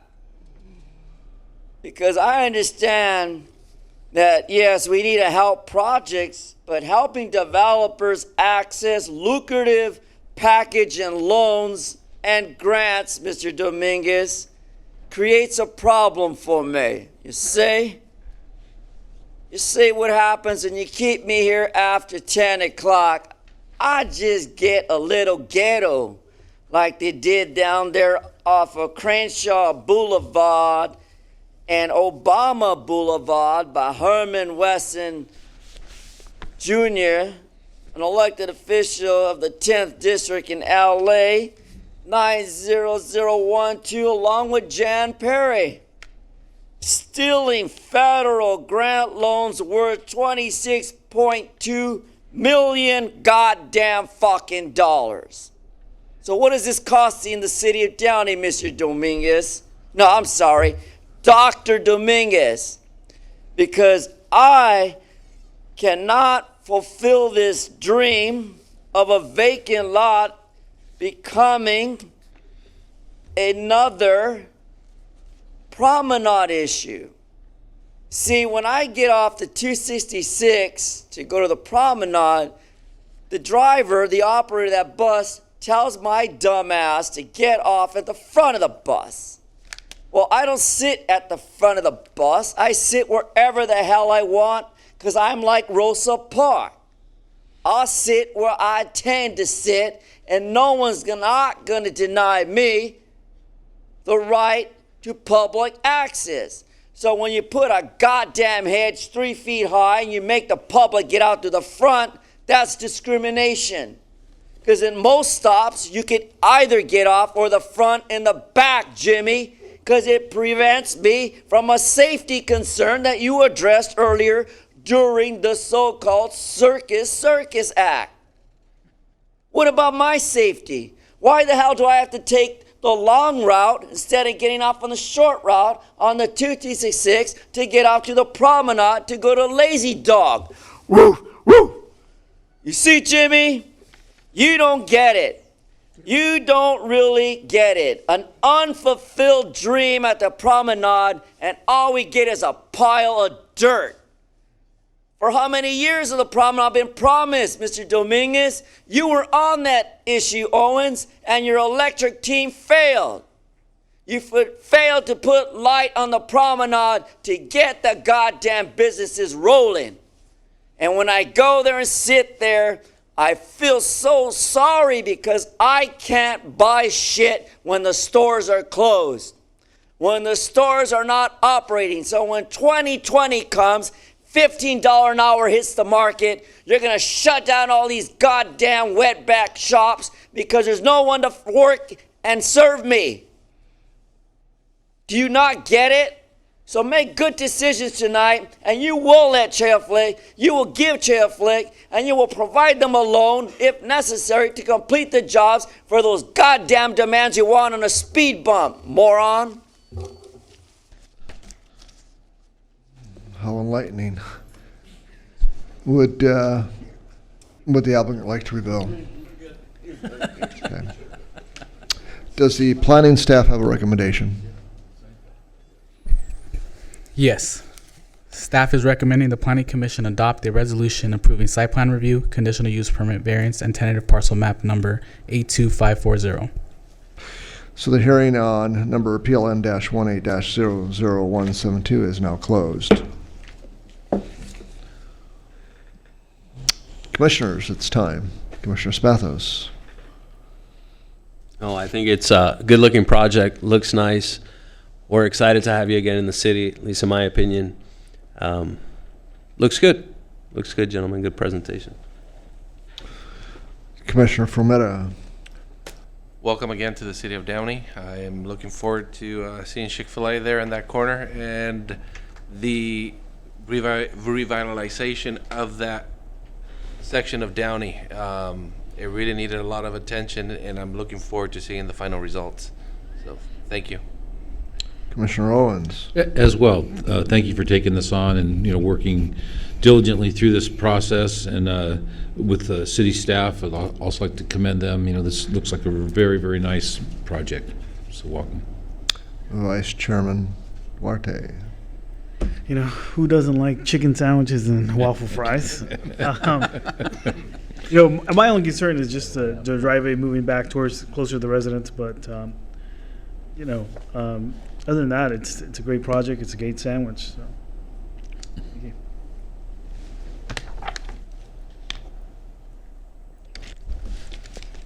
Okay. Mr. Hernandez, you did a phenomenal job. I really, really like this. It's very thorough. It's well put together, and kudos from the applicant on working diligent with them. I think this is a fine example of growth on your part, and you're representing the city very well. Thank you. To the applicant, I like Chick-fil-A. I like what you're going to do here with the lot. I like the fact that you're expanding architecturally onto that blighted commercial property. I'm a little concerned, though, and show the concern of my colleague here on noise abatement. I'm also a little bit sensitive about the egress or entry into the parking lot from both Lakewood and Imperial. But I trust that the staff has gone through our city engineering along with yours, and there will be no issues. So welcome aboard. I don't see any issues. So at this point, I'd like to call for a motion. Motion? Second. So we have a first motion by Frometta and a second by Spathos Mary. Let's get the resolution Motion number. from staff. Resolution number 19-3092. Okay. Commissioner Frometta? Aye. Commissioner Owens? Aye. Commissioner Spathopoulos? Aye. Vice Chair Duarte? Aye. And Chair Dominguez? Aye. It has been moved and seconded to approve and recommend to City Council number PLN-18-0072. The action of the Planning Commission will be final unless this matter is appealed to City Council with the appropriate fee within the specified time set forth in the city's ordinance. Non-agenda public comments. This portion provides an opportunity for the public to address the Planning Commission on items within the jurisdiction of the Planning Commission. Again, within the jurisdiction of the Planning Commission, and which is not listed in the agenda. Please state your name. Jennifer H. Copps is my name for tonight. Jennifer H. Copps. You want my address? I work at Los Angeles, 11 North Hill Street, Los Angeles, California, 90012, Central District. So why am I on this topic? Did you not hear about the way they process these permits? Did you not hear about my allegation that Herman Jason Wesson of the 10th District, an elected official with Jan Perry, along with Obama recovery funds, We're stealing federal and grant loans, addressing the public.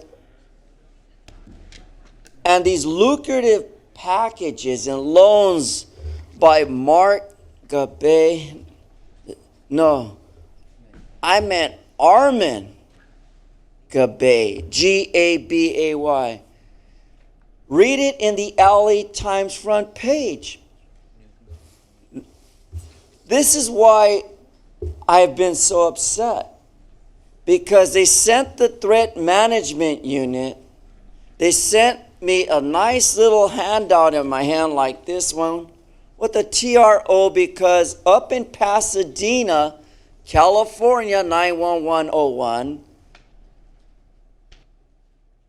I was told that my flare for First Amendment was not protected by Terry, the mayor. And Terry, the mayor, submitted documents from Pasadena to the city office of Mike Feuer to put the TMU, Threat Management Unit, with the TRO, Temporary Restraining Order, against me and Wayne Spindler, because an attorney forgot to remove his private information on the internet. And now I'm a criminal. Now I'm being denied access to a public facility to participate because of a TRO. Isn't that a shame? That the way you suppress people from public meetings? Let me read it into the record for my behalf. May not disclose the address of or describe the protected employee, resident. May go, though, to Los Angeles City offices to attend council and committee meetings, but must maintain not less than 10 yards. How much is that, 10 yards? Distance from protected employee. Am I that scary? Do I bring the fear into your heart? No. I am compassionate about the protection of First Amendment. I am passionate about my advocacy to bring together social, economic growth for all persons, whether you're disabled or not, or elderly, Mr. Owens. But instead, I get ridiculed. Today, I was in LA at 10 o'clock in the board meeting, Board of Public Works, and a gentleman by the name of Arnold Sachs attacked me as I was here at the podium. Literally scared the fuck out of me. But I couldn't defend myself because I was in fear. Because this man crept up behind me. Scared the fuck out of me. But I could not defend myself. Because again, I'm not a threat. I am not a scary person. I simply stepped to the side and said, "Get the fuck away from me, asshole! I got the floor. Kevin James, correct this. Bring the sergeant of arms in and remove this gentleman. You cannot suppress public speech. You cannot go grab someone at the podium and take their time off the clock." It's very important. Even Dr. Gonzalez from Kaiser told me that. Become socially, advocate, do your best at these meetings, and be careful because the criminals know who you are.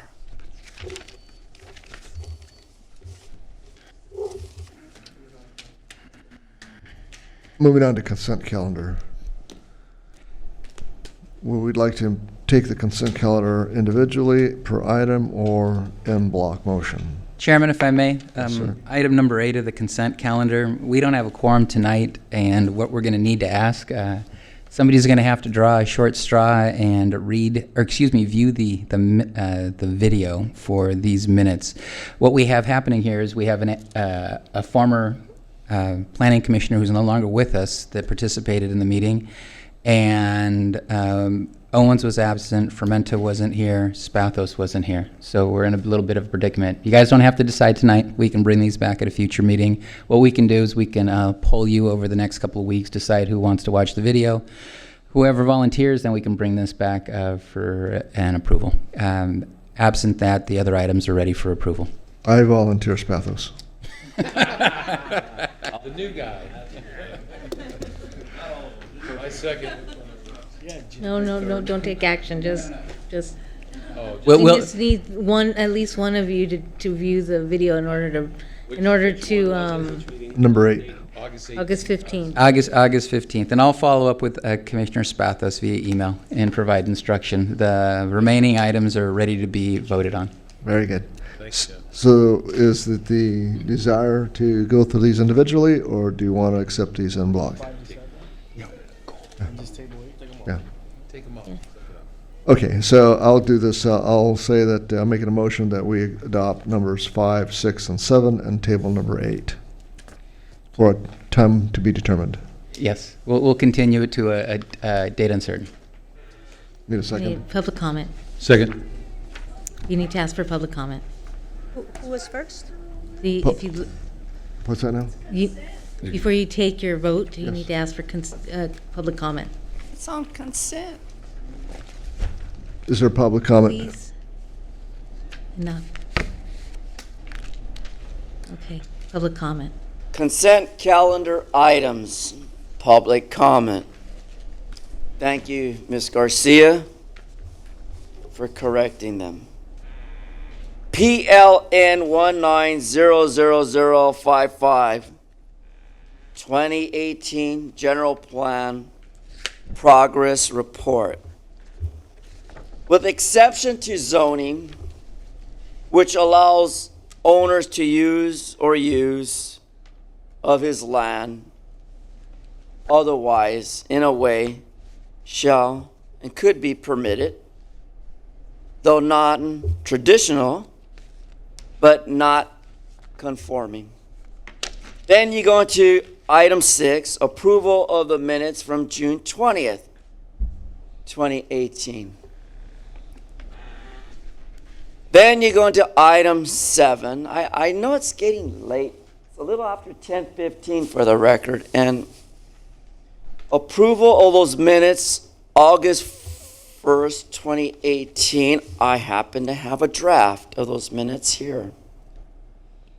August 1st.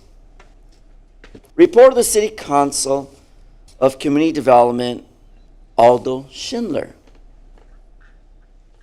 And it points out regarding PLN 180084 conditional use permit. And I read into the record, the commissioner spoke in favor of the project.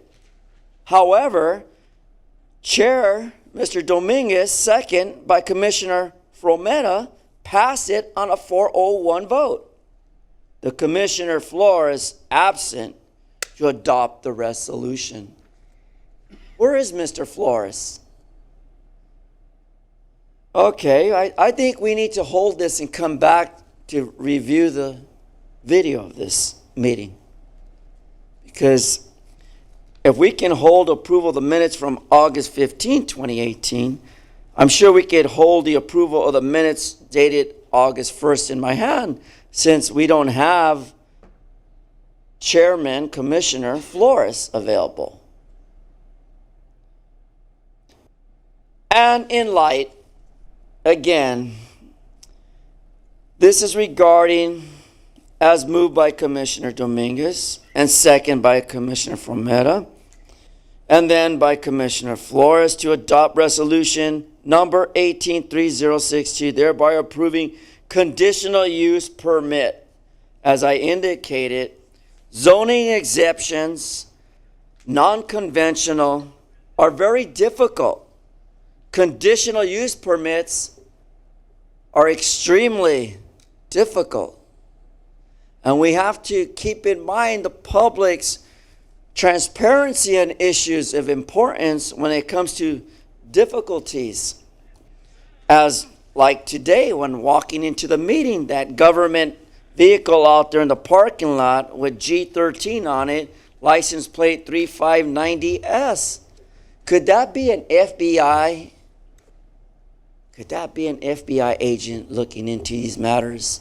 Because I've been stalked by the Los Angeles Police Department. I've been stalked by the city of Los Angeles with a TRO and a TMU because they followed me from a police commission this past Tuesday into City Hall and handed me a TRO. In which at that time when I pursued that demand that I show up in the courts immediately upon that response, which I find my due process rights were violated, because where do you get a TRO with no case number? And why would I not go there and challenge a 1 to 1:30 time frame before they issue the TRO with stricter restrictions? That's why I can entertain LA still, because I got spirit. I got God with me. And apparently, criminals who believe they can do whatever they want in commissions, believe that they're invisible to the law, remind you, don't fall into the trap. As Mr. Owens pointed out earlier, watch where you step, because if you slip, you're going to get caught. Stop the stealing, stop the corruption, stop the abuse. Thank you. Mary, could you repeat the motion first and second, please? Do we have we had a motion first and second, right? Okay. Mary making a motion that we adopt items number 5, 6, 7, and we table number 8 for a time to be determined. And we had a second here, I believe. Second. Commissioner Owens. May I have a roll call, Mary? Okay. Thanks. Commissioner Duarte? Aye. Commissioner Frometta? Aye. Commissioner Spathopoulos? Which ones? Both. Point of clarification, is he eligible to vote on any of those? Mary, I believe he's eligible to vote on the existing minutes in the general plan report, correct? General plan, but not the minutes. None of the minutes? Great. Number 8, I'm reviewing. No, so can you call out which ones he's not vote on based on his absence? Commissioner Spathopoulos must abstain from the minutes from June 20th, 2018 and August 1st, 2018. And I have... And I have to abstain from the June 20th. Correct. Okay. All right, and we have a vote. All right, it's probably easier just to take this individually. No. Now that she's read into the record who needs to abstain, you just follow through with your motion and take the vote, noting those abstentions. Okay. Thank you. Commissioner Duarte? Aye. Commissioner Frometta? Aye. Commissioner Spathopoulos? Aye. Chair Dominguez? Aye. And Commissioner Owens? Aye. Okay. Do we have any new business, or does any commissioner have any business to discuss?